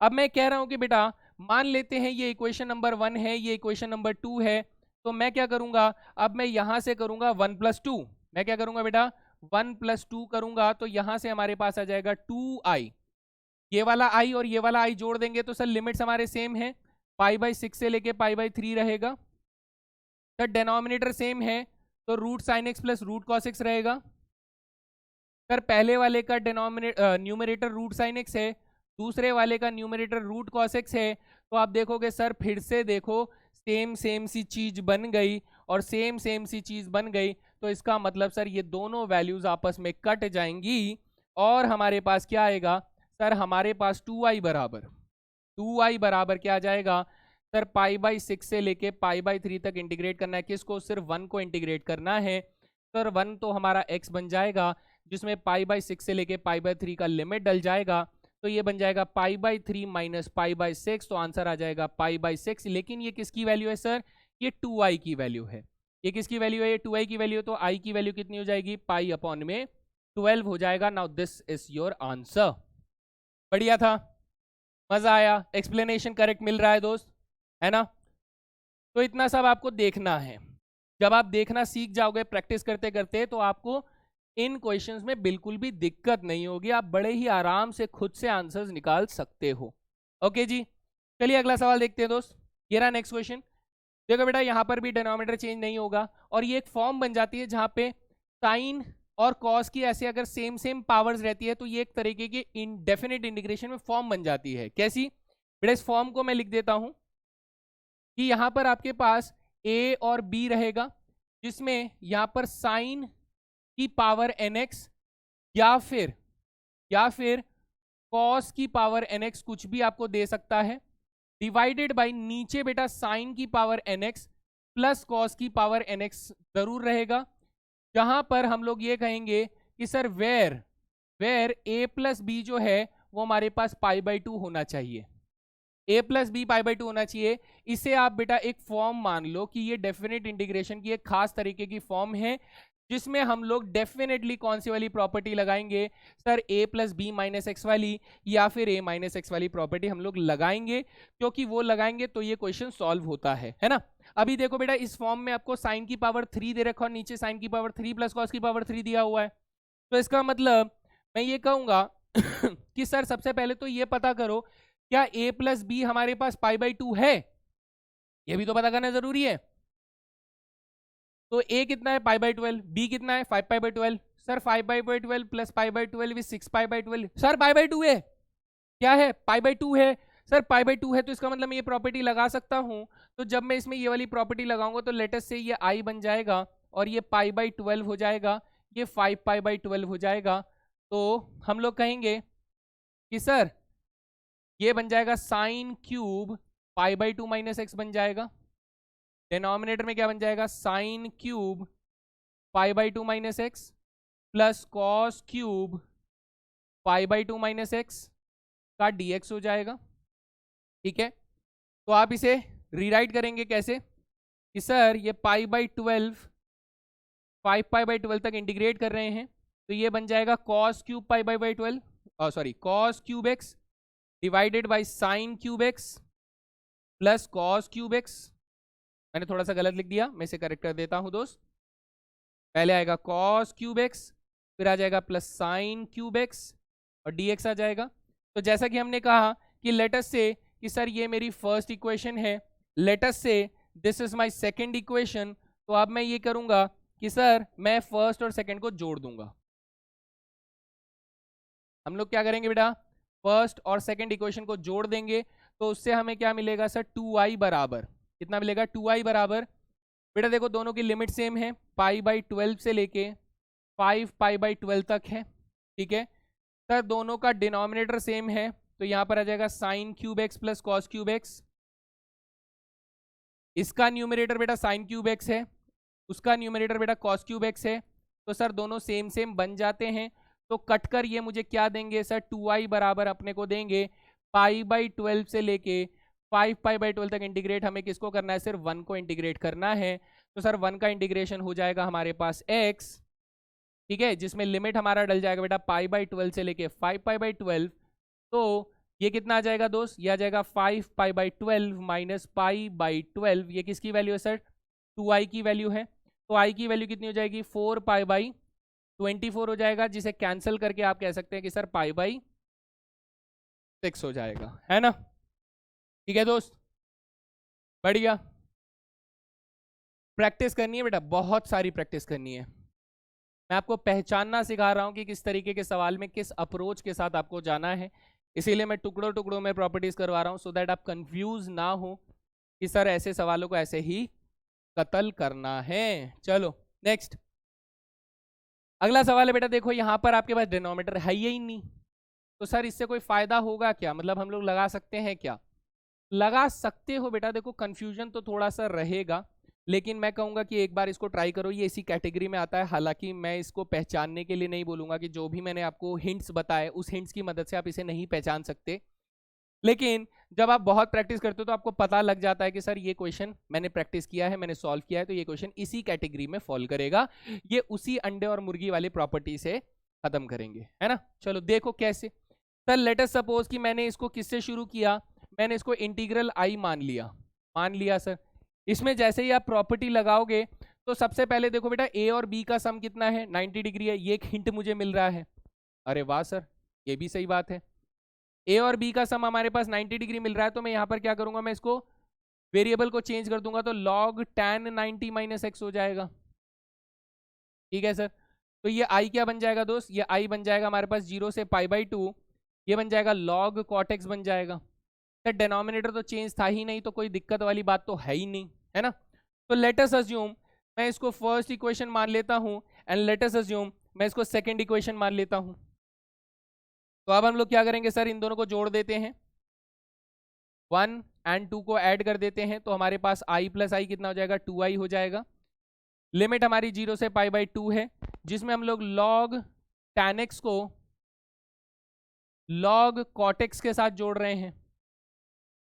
एलसीएम लेने में कोई परेशानी यहां पर नहीं है, लेकिन हम लोग लॉगरिथम की प्रॉपर्टी क्या जानते हैं सर, लॉगरिथम की प्रॉपर्टी जानते हैं कि log m को अगर log n से जोड़ा जा रहा है तो एक्चुअली में ये log mn के बराबर होगा, m मल्टीप्लाई n के बराबर होगा, है ना, है ना। ठीक है सर, तो ऐसे में ये जो 2i होगा ये हमारे पास क्या बन जाएगा, 0 से π/2, और ये बन जाएगा log tan x multiply cot x बन जाएगा। अब sir tan x cot x तो एक दूसरे के रेसिप्रोकल होते हैं, और रेसिप्रोकल होते हैं तो ये इसको काट देगा और बचेगा कितना, 1।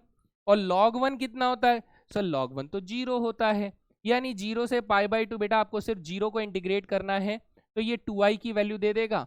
अब 0 का इंटीग्रेशन तो सर 0 ही होगा, तो 2i बराबर 0 हो गया, यानी i बराबर क्या हो गया, 0 हो गया। That simple as. बढ़िया था, ठीक है जी। चलें अगले सवाल पे चलें, नेक्स्ट क्वेश्चन देखते हैं। नेक्स्ट क्वेश्चन ये भी उसी कैटेगरी में फॉल कर रहा है, लेकिन इसमें और सबूत कम हो जाते हैं, और सबूत कम हो जाते हैं कि सर 0 से π/2 भी नहीं है इस बार तो। लेकिन फिर कहूंगा हर सवाल को पहचानना आपके लिए संभव नहीं है, आपको कुछ दिमाग लगाकर करना पड़ता है दोस्त, करना पड़ता है। तो चलिए देखते हैं इसमें वो प्रॉपर्टी लग रही है या नहीं लग रही है। तो मान लेते हैं कि सर ये इंटीग्रल आई है, मान लिए सर, आप बोल रहे हो मान लिए, आगे बताओ। आगे अगर मैं करूंगा तो मैं इसमें प्रॉपर्टी लगाऊंगा a माइनस एक्स वाली, तो i बराबर क्या हो जाएगा, 0 से π/4 हो जाएगा। यहाँ पर log का log है सर, इसे मैं लिख दूंगा 1 प्लस tan π/4 माइनस एक्स लिख दूंगा, वेरिएबल चेंज कर देंगे तो ऐसे दिखने लग जाएगा ये। ठीक है सर, अब tan π/4 माइनस एक्स जो होता है वो सर कैसे लिखा जा सकता है, वो लिखा जा सकता है कुछ इस तरीके से कि ये logarithm 1 plus tan π/4 minus x is 1 minus tan x divided by 1 plus tan x। हाँ सर ऐसे लिख सकते हैं, डेफिनेटली ऐसे लिख सकते हैं, फॉर्मूला है ना। जब आप इसका एलसीएम लेंगे दोस्त तो आपके पास 0 से π/4 चल रहा है, लॉगरिदम चल रहा है, ये 1 plus tan x plus 1 minus tan x यानी 2 अपॉन में 1 प्लस tan x आ जाएगा। हाँ सर ऐसा कुछ आ जाएगा। तो ये दो चीजें ऐसी बन जाती है बेटा, ये हमारा अब आई है, तो लेट अस अज्यूम कि ये हमारा फर्स्ट इक्वेशन है, एंड लेट अस अज्यूम ये मेरा सेकंड इक्वेशन है। ठीक है, तो अब हम क्या करेंगे, हम लोग फर्स्ट और सेकंड को ऐड कर देंगे। अब आप फर्स्ट और सेकंड को ऐड करेंगे तो आप कहेंगे सर आई जुड़ गया तो 2i हो जाएगा, लिमिट्स हमारे 0 से π/4 है दोनों में। सर इधर से log 1 प्लस tan x को हमें ऐड करना है, और उधर से सर हमें log 2 अपॉन में 1 प्लस tan x को ऐड करना है। ओके जी, है ना। फिर से वही वाली प्रॉपर्टी मैं आप लोगों को याद दिलाऊंगा कि सर अगर मुझे log m को log n से जोड़ना है तो मेरे पास ये log mn के बराबर हो जाता है, हैं जी। तो यहां पर log m plus log n को जोड़ दोगे तो यू विल गेट 2i बराबर 0 से π/4, तो यहां पर आ जाएगा log क्या हो जाएगा 1 plus tan x multiply 2 upon में 1 प्लस tan x। तो यू विल से दैट कि सर हमारे पास 1 प्लस tan x से कट जाएगा, मेरे पास सिर्फ log 2 बच रहा है। ओहो सिंप्लीफाई हो तो गया सर, है ना। तो क्या बन गया ये बन गया 2i बराबर सर सिर्फ मुझे 0 से π/4 तक log 2 को इंटीग्रेट करना है। अब log 2 तो सर एक कांस्टेंट है, तो ये बन जाएगा log 2 बाहर और 1 का इंटीग्रेशन हो जाएगा हमारे पास सिर्फ x, जिसमें 0 से π/4 था। यार मैंने यहाँ पे 2 लिखना शुरू कर दिया है, हर जगह पे 4 था, तो करेक्ट कर देते हैं। ये 0 से π/4 था, ये भी 0 से π/4 था, है ना? ठीक है, तो 0 से π/4 ये किसकी वैल्यू आ रही है सर? 2i की वैल्यू आ रही है। तो 2i will be equal to sir π/4 minus 0 π/4 हो जाएगा, सो दिस इज π/4 log 2 हो जाएगा। और फिर आप कहेंगे सर i की वैल्यू क्या हो जाएगी? i की वैल्यू हो जाएगी π/8 टाइम्स ऑफ log 2 हो जाएगा। कितना हो जाएगा? π/8 times of log 2 is the correct answer. बढ़िया, हाँ जी। प्रैक्टिस प्रैक्टिस प्रैक्टिस, खूब सारी प्रैक्टिस लगेगी इन क्वेश्चंस की, खूब सारी। चलिए आगे चलते हैं, एक और क्वेश्चन देखते हैं। ये देखिए, ये भी हमारे प्रीवियस ईयर क्वेश्चंस में से एक है, ये भी उसी कैटेगरी में फॉल करता है दोस्त, जिसमें हम लोग कह रहे हैं सर इसमें पता है प्रॉब्लम क्या है? प्रॉब्लम ये है कि आपको ये पहचानना पड़ेगा कि सर 3 - x जो है एक बाइनोमियल है। बाइनोमियल यानी दो पद हैं, इसके दो टर्म्स हैं, तो इसकी पावर n को खोलना मतलब मेरे लिए एक बहुत बड़ा जंजाल है। और अगर मैं इसे खोल नहीं सकता तो मैं x को इसमें डिस्ट्रीब्यूट नहीं कर सकता, यानी मैं इसे इंटीग्रेट अभी नहीं कर सकता, सीधे सीधे शब्दों में। तो हम क्या करते हैं, हम सर इसमें ना थोड़ा सा जुगाड़ लगाते हैं। हम कहते हैं कि सर अगर मैं इसको i मानकर चल रहा हूं तो मेरा i जो होगा वो चेंज कर देने पर क्या हो जाएगा दोस्त? ये 0 से 3 है, ठीक है सर। इसको मैं लिख सकता हूं कि सर ये x की जगह पे क्या बन जाएगा? 3 - x बन जाएगा, और ये 3 - x की जगह पे x की पावर n बन जाएगा। हमने क्या किया बेटा? a - x वाली प्रॉपर्टी का इस्तेमाल कर लिया। हाँ सर, a - x वाली प्रॉपर्टी का इस्तेमाल कर लिया, वैसे हो गया। अब अगर आप इसको डिस्ट्रीब्यूट करते हो तो यही क्वेश्चन हम लोग आगे चलेंगे, इस बार i + i करने की जरूरत नहीं है। तो ये बन जाएगा 3x की पावर n माइनस x की पावर n + 1 dx हो जाएगा। जी सर, अब ये इंटीग्रेट हो पा रहा है? अरे सर कमाल हो गया, अब ये इंटीग्रेट हो पा रहा है ना? तो यही खूबसूरती थी इस क्वेश्चन की, यही सबसे बड़ी खूबसूरती थी इस क्वेश्चन की। तो हम कहते हैं कि सर 3x की पावर n का इंटीग्रेशन हो जाएगा 3x की power n + 1 divided by n + 1, और x की पावर n + 1 का इंटीग्रेशन हो जाएगा x की power n + 2 divided by n + 2 हो जाएगा, जिसमें हम लोग लिमिट्स डाल रहे होंगे बेटा 0 से लेके 3 तक। ओके सर, अब अगर मैं 3 डालता हूं, है ना, 3 डालता हूं तो 3 × 3 की पावर n + 1 यानी 3 की पावर n + 2 अपॉन में n + 1 आ जाएगा। और यहां से बेटा अपर लिमिट 3 की पावर n + 2 अपॉन में n + 2 आ जाएगा। 0 डालूंगा तो बेटा 0 ही आ जाएगा, तो कोई फर्क नहीं पड़ता। अब मैं अगर 3 की पावर n + 2 को कॉमन ले लेता हूं तो यहां से बेटा 1 अपॉन में n + 1 माइनस 1 अपॉन में n + 2 बचता है, जिसको अगर आप सिंप्लीफाई करते हो तो आपके पास 3 की पावर n + 2 मल्टीप्लाई 1 अपॉन में n + 1 मल्टीप्लाई n + 2 आ जाता है, and this will be your final answer. मजा आया दोस्त? हैं जी, कैसा लगा ये सवाल देख के? थोड़ा सा चौंका सकता है ये क्वेश्चन आपको।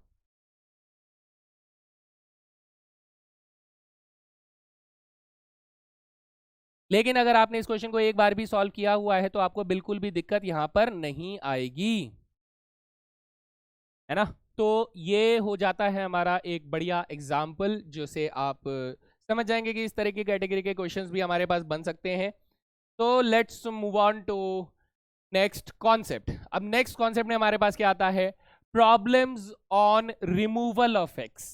देखिए इसके सवाल जो हैं, इसके भयानक वाले सवाल भी हैं, लेकिन मैंने आज जो सवाल पिक किए हैं वो है थोड़े आसान वाले, क्योंकि जो भयानक वाले सवाल हैं उसमें हमें अगली प्रॉपर्टीज का भी इस्तेमाल करना पड़ता है।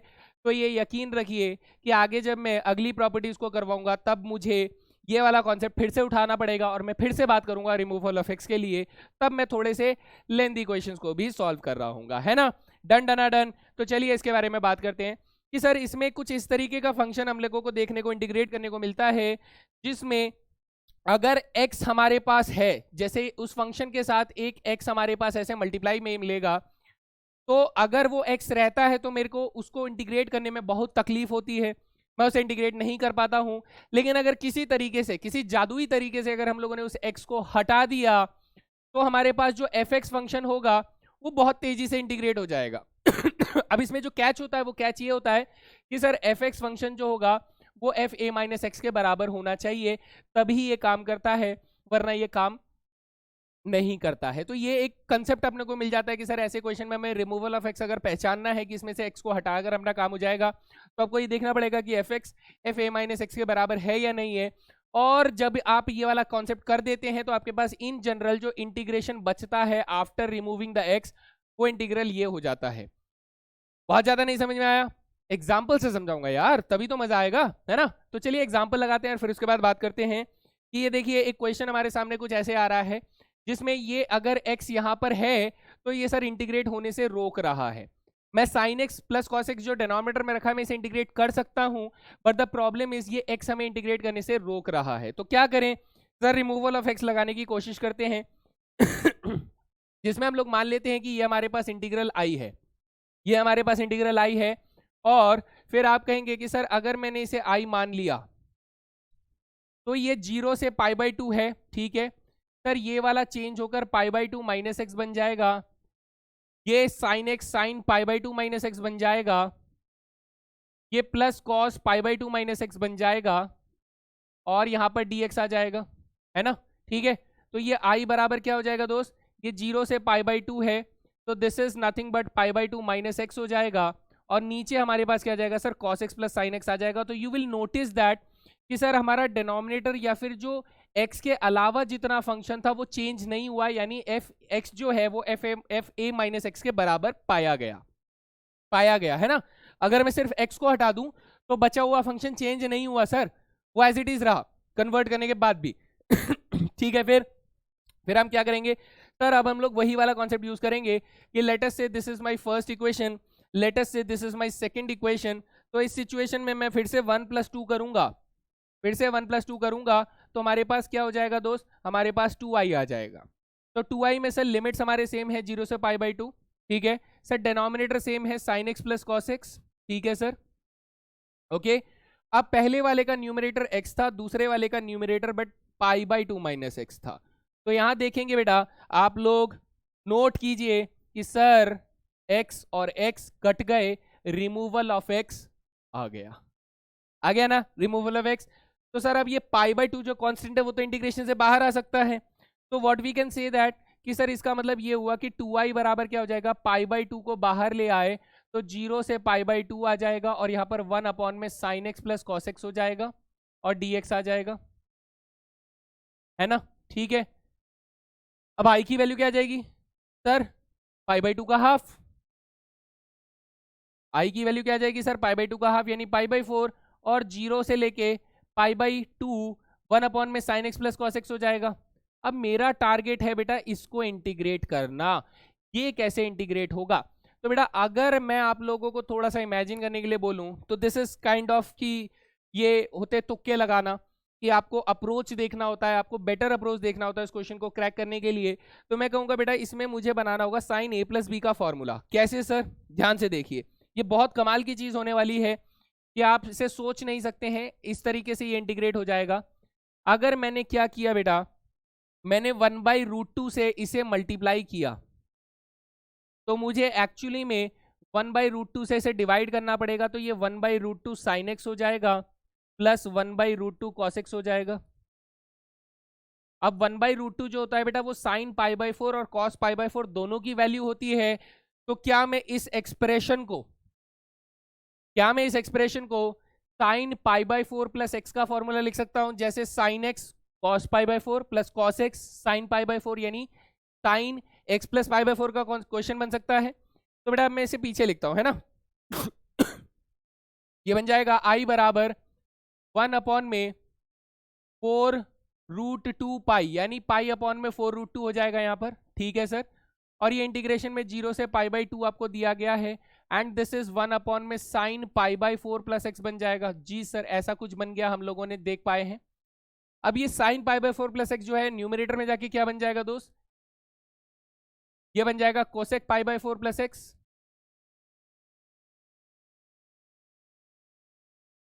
ठीक है सर। cosec π/4 प्लस x हमारे पास बन जाता है। cosec π/4 x का हम लोग इंटीग्रेशन जानते हैं कितना होता है दोस्त, that is logarithm cosec π/4 plus x minus cot pi by 4 plus x हो जाएगा, और पाई बाई 4 प्लस एक्स का डेरिवेटिव बेटा 1 ही होता है, तो कुछ खास फर्क नहीं पड़ता है। इसमें हम लोग 0 से लेके पाई बाई 2 डाल रहे हैं, पाई बाई 2 ही डाल रहे हैं ना, हाँ पाई बाई 2 ही डालना है। ओके दोस्त, अब बेटा देखो कोसेक पाई बाई 2 अगर मैं अपर लिमिट का यूज करूंगा तो अपर लिमिट में हमारे पास आ जाएगा logarithm cosec pi by 4 plus pi by 4 pi by 2, तो ये हो जाएगा बेटा थर्ड क्वाड्रेंट सेकंड क्वाड्रेंट में, और सेकंड क्वाड्रेंट में कोसेक पॉजिटिव होता है तो ये √2 दे देगा, और सेकंड क्वाड्रेंट में बेटा कॉट नेगेटिव होता है तो ये +1 दे देगा। अच्छा सर, ये हो गया upper limit, minus lower limit डालेंगे, 0 डालने पर कोसेक पाई बाई 4 √2 दे देगा, और यहाँ 0 डालने पर -1 आ जाएगा। सो ये हो गया अपना लोअर लिमिट, ठीक है। तो सर मेरा फाइनल आंसर हो जाएगा पाई अपॉन में 4 √2, लॉगरिदम में ये हो जाएगा √2 + 1 डिवाइडेड बाई √2 - 1। लॉगरिदम की प्रॉपर्टी का इस्तेमाल करके हम लोग आंसर कर सकते हैं। So this will be your final answer. था ना मजेदार क्वेश्चन, है ना? तो बेटा है ऐसे सवाल हैं, आते हैं पेपर में, इस तरीके के क्वेश्चंस देखे गए हैं। तो कैसे जंग जीती जाएगी? प्रैक्टिस करके।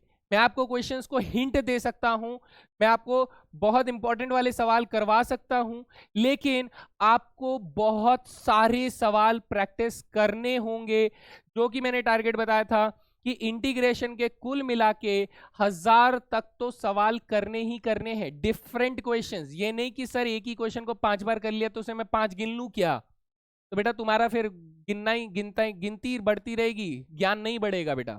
समझ में आ रही बात, है ना? तो कम से कम 1000 तरीके के वैरायटी के क्वेश्चंस करेंगे, तब आपका दिमाग इस तरीके से प्रोसेस करेगा कि हाँ सर ये सवाल मैंने किया हुआ है, इस क्वेश्चन को ऐसे करते हैं, ये क्वेश्चन को मैंने किया हुआ है, ये क्वेश्चन ऐसे करते हैं। मान लो कभी कोई क्वेश्चन ऐसा आ गया जो आपने नहीं किया हो, तो भी बेटा वहां पर आपके पास इतने 1000 क्वेश्चंस करने के बाद आपके पास कम से कम 50 ऐसे तरीके होंगे कि आप एक नए क्वेश्चन को कूटने के लिए सोच तो सकते हो कि हाँ सर मैंने 50 तरीकों से इस क्वेश्चन को कूटने की कोशिश करी, लेकिन उसके बाद नहीं कूटा, तो सर अब ये क्वेश्चन मेरे से पेपर में नहीं होना था। तब आपको दुख नहीं होगा। समझ रहे हो? क्या यार बहुत खांसी हो रही है, पर ठीक है, तब आपको दुख नहीं होगा, तब आपको ये लगेगा सर मैंने फिर भी मेहनत तो करी थी लेकिन स्टिल एक क्वेश्चन रह गया होगा ना। This is okay. इंसान कहां तक मेहनत करेगा, लेकिन अगर आपने मेहनत नहीं करी और फिर आप बोलते हो, फिर तो बेटा सिर्फ तुम्हें दुख नहीं होगा, बाकी सबको दुख हो रहा होगा। वो अलग लेवल की मजे हैं बेटा, वो अलग लेवल के मजे हैं। तो उस लेवल के मजे के लिए एकदम सल्यूट है, मेरे से बात मत करना फिर, है ना? चलो आगे आगे सर, आखिरी सवाल। देख लो सवाल, देख लो, ये भी बढ़िया सवाल है दोस्त। इस क्वेश्चन को देखिए, यहां पर भी सर x आ रहा है, बाकी फंक्शन को इंटीग्रेट किया जा सकता है, लेकिन अगर x को हटा दिया जाए तो अपना काम हो जाएगा। तो चलिए फटाफट इसको हटाते हैं, ठीक है। मान लेते हैं कि सर ये हमारे पास i के बराबर है, तो इसमें a - x वाली प्रॉपर्टी का इस्तेमाल करेंगे तो i बराबर क्या हो जाएगा सर, 0 से π/2 चल रहा है, सर ये बन जाएगा π/2 - x। बेटा मैं डायरेक्टली लिख रहा हूँ, sin π/2 - x cos x बन जाएगा, cos π/2 - x sin x बन जाएगा, divided by sir sin π/2 - x cos x बन जाएगा, तो ये cos की पावर 4x बन जाएगा, और cos π/4 - x π/2 - x sin की पावर 4x बन जाएगा। मैंने एक स्टेप में डायरेक्ट लिख दिया, मैंने वो वाला स्टेप स्किप कर दिया बस, है ना? आप लोग समझ जाओगे, है? तो ये मेरा फर्स्ट इक्वेशन हो गया, ये सर मेरा सेकंड इक्वेशन हो गया। This is my second equation. अब मैं क्या करूं सर, अब मैं 1 और 2 को ऐड कर रहा हूं। क्या कर रहा हूं दोस्त? 1 और 2 को ऐड कर रहा हूं, तो ऐसे में हमारे पास क्या आ जाएगा बेटा, 2i आ जाएगा। सर 2i में हमारे लिमिट सेम है, 0 से लेके π/2। पहले वाले का न्यूमरेटर है x sin x cos x, दूसरे वाले का न्यूमरेटर है π/2 - x sin x cos x। दोनों का डिनोमिनेटर सेम है तो एलसीएम सेम हो जाएगा सर। एलसीएम क्या हो जाएगा, साइन की पावर 4x प्लस कॉस की पावर 4x, और dx हमारे पास आ जाएगा दोस्त। dx मान लो मैंने लिख दिया, मान लो नहीं दिख रहा है, लिख दिया मैंने, मान लो। अब sir sine x cos x को कॉमन लूंगा तो बेटा x से क्या हो जाएगा, -x कट जाएगा, तो π/2 बाहर आ जाएगा, और आप कहेंगे 2i बराबर क्या हो जाएगा सर, π/2 टाइम्स ऑफ 0 से π/2, ऊपर आ जाएगा साइन एक्स कॉस एक्स, नीचे आ जाएगा साइन की पावर 4x प्लस कॉस की पावर 4x। मैं हमेशा से बेटा इस तरह की फॉर्म में क्या बोलता था कि कॉस की पावर से टैन की पावर बना दो। टैन की पावर बनाने के लिए मैं क्या करूंगा बेटा, dividing by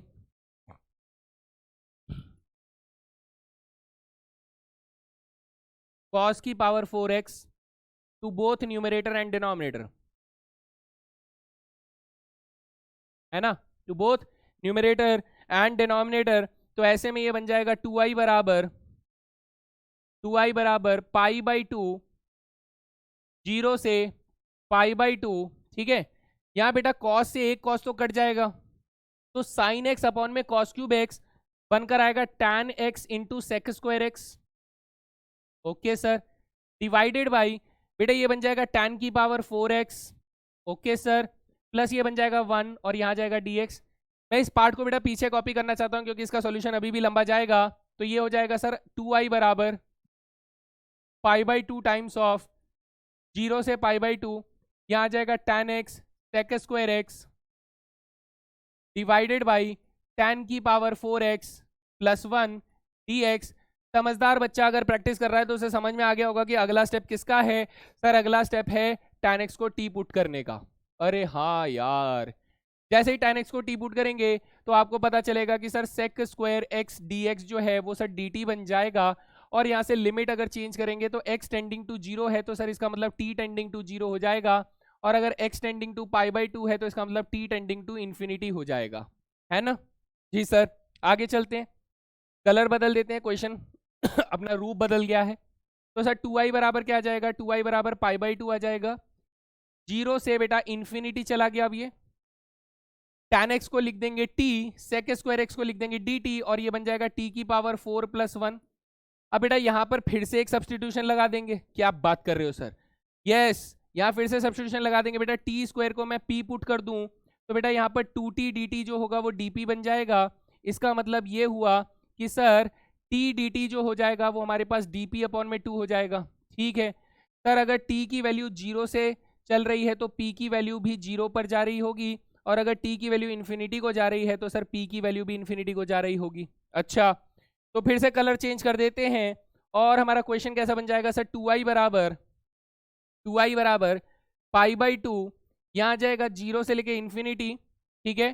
sir t dt की वैल्यू dp अपॉन में 2 है तो क्या ये 1 अपॉन में 2 और आ जाएगा इसमें, और 0 से लेके इन्फिनिटी dp अपॉन में p स्क्वायर प्लस 1 आ जाएगा। क्या अब आप इसे इंटीग्रेट कर सकते हैं, है ना सर? ये तो tan इनवर्स की फॉर्म है, यानी ये बन गया पाई अपॉन में 4 इंटू में tan इनवर्स में p बन गया, जिसकी लिमिट्स डल रही हैं सर 0 से लेके इन्फिनिटी, और ये 2i के बराबर है ना। तो अब मैं सीधा i की वैल्यू लिख रहा हूं दोस्त। किसकी? i की वैल्यू क्या हो जाएगी सर? ये हो जाएगी पाई अपॉन में 8 हो जाएगी। यहाँ पर आप लोग अपर लिमिट डालोगे तो tan inverse infinity, lower limit डालोगे तो 0 आ जाएगा। अब tan इनवर्स इन्फिनिटी कितना होता है सर? tan इनवर्स इन्फिनिटी होता है 90 डिग्री। तो यहाँ पर आ जाएगा पाई बाई 2, मिलाकर आपका फाइनल आंसर हो जाएगा पाई स्क्वायर बाई 16। बोलो कैसा लगा ये सवाल? हैं जी, प्रीवियस ईयर क्वेश्चन है ये, है कैसा लगा ये सवाल? सब कमेंट सेक्शन में बताएंगे मिल मिल के, है ना। तो ये था बेटा एक बेहतरीन सवाल जो कि मैं आप लोगों के लिए लेकर आया। आपको देखना पड़ेगा कि हाँ क्वेश्चंस है यहाँ, जबरदस्त क्वेश्चंस हैं और ये बोर्ड्स में आते हैं। ये क्वेश्चंस 4 मार्कर से 6 मार्कर की जगह भी बनाते हैं। तो क्या आपसे कॉन्सेप्ट मांगेगा ना? मांगेगा भाई, मांगेगा। लेकिन हाँ फायदा ये होता है कि कई बार इन क्वेश्चंस की जगह पर आपको चॉइस मिल जाती है। चॉइस मिल जाती है कि आपको डेफिनेट इंटीग्रेशन की जगह लिमिटेड सम का क्वेश्चन मिल जाता है। अब लिमिटेड सम तो हम लोगों ने करा था, लेकिन अगर लिमिटेड सम मिलजुल के सब कुछ जो अच्छा लगे वो कर लो, तो हमें करना सब कुछ है, करना सब कुछ है। अगर आप टारगेट कर रहे हो 100 का मैथ्स, मेरे मानना यह है कि मैथ्स एक ऐसा सब्जेक्ट है जिसमें 100 सबसे आसान तरीकों से लाया जा सकता है। मतलब आपको सिर्फ आंसर लेकर आना है सही सही। कई बार इंग्लिश या फिर केमिस्ट्री जैसे सब्जेक्ट्स की अगर हम लोग बात करें तो वहां पर क्या होता है दिक्कत, वहीं होता है कि लैंग्वेज फंसता है। कई बार आपकी लैंग्वेज सही नहीं हुई तो वहां मार्क्स कट जाता है। लेकिन मैथमेटिक्स ऐसा है कि यहाँ लैंग्वेज की बात नहीं होती, यहाँ होता है कि क्या आपने कैलकुलेशन सही की है, क्या आपने रिप्रेजेंटेशन सही किया है, क्या आपने स्टेप्स पूरे लिखे हैं, दैट्स इट। मैथ्स को में 100 लाना सबसे आसान काम है, लेकिन 100 लाना उतना ही मुश्किल हो जाता है अगर आप प्रैक्टिस से भाग रहे हो। अगर आपको लगता है कि हाँ एनसीईआरटी को करने से मेरा काम हो जाएगा, नहीं, एनसीईआरटी को कम से कम 10 बार करना होगा। 10 बार तो कम ज्यादा बोल दिया मैंने, कर लेना, लेकिन एनसीईआरटी को कम से कम 3 बार रिपीट करना बेटा, मिनिमम 3 बार रिपीट होना चाहिए। आपको हर एक सवाल ऐसे टिप्स पे रखा रहना चाहिए कि मुझे ये क्वेश्चन देखते ही आंसर बोलना है, इसका आंसर यूं धड़ धड़ धड़ धड़ धड़ करके निकल जाना है, ठीक है। एनसीईआरटी हो गया, फिर उसके बाद कोई एक हेल्प बुक करनी है पूरी, कोई एक। कुछ तो महान बच्चे होते हैं भाई, चार चार हेल्प बुक लेकर आते हैं, मेरे पास आरडी भी है, मेरे पास एमएल भी है, मेरे पास आरएस भी है, मेरे पास ये है, मेरे पास फला डिमका पता नहीं कौन कौन सी किताब है, पढ़ता वो एक नहीं है ना। कमाल की बात, सबसे बढ़िया बात पता है क्या होती है? कमाल की बात ये होती है कि पढ़ता वो एक नहीं है, सारे के सारे में मकड़ी के जाले बैठे हुए हैं, कुछ किताबों में कॉकरोच के अंडे पड़े हुए हैं, और कुछ में बेटा चूहे अपने घर बना रहे हैं। ये होती है उनकी खासियत। 4 किताबें मार्केट से उठा के ले आएंगे, उन्हें लगता है कि 4 किताबें मार्केट से उठा के लाने में उनके 100 नहीं, 100 में से 150 मार्क्स आ जाएंगे। ये उनकी थॉट प्रोसेस होता है। बेवकूफ हो बेटा अगर तुम ऐसा कर रहे हो, बाहर आ जाओ बेवकूफी की कैटेगरी से। आपको ये समझना है कि अगर मैं एक हेल्प बुक खरीद रहा हूं तो तुम्हारा टारगेट होना चाहिए कि वो पूरा हेल्प बुक मैंने सॉल्व किया है, चाहे वो आरडी हो, आरएस हो, कोई सी भी किताब हो, आपको वो पूरी हेल्प बुक सॉल्व करनी है। अगर आपने एक पूरी हेल्प बुक को सॉल्व कर लिया है और फिर भी आपके पास हिम्मत है, जोश है, वक्त है और इच्छा है, तो आप दूसरी किताब उठा सकते हो, मैं मना नहीं करूंगा। लेकिन अगर आप चौड़ चौड़ में जाते हो कि मैं तो 4 किताब खरीदूंगा रे बाबा, तो तुम्हारा करियर तुम्हारे साथ नहीं चलेगा बेटा, गलत जगह जा रहे हो। तो बात समझ में आ गई है? प्रैक्टिस करनी है, बहुत प्रैक्टिस करनी है, लेकिन तरीके से करनी है, ठीक है दोस्त। So that was all guys, ये था हमारा आखिरी सवाल इस सेशन का। बाकी प्रॉपर्टीज हम लोग नेक्स्ट सेशन में पढ़ेंगे। तो मिलते हैं अगले सेशन में। आई होप आप लोगों को मजा आया हो, कमेंट सेक्शन में लिख के जरूर बताएं। तब तक के लिए जय हिंद दोस्तों।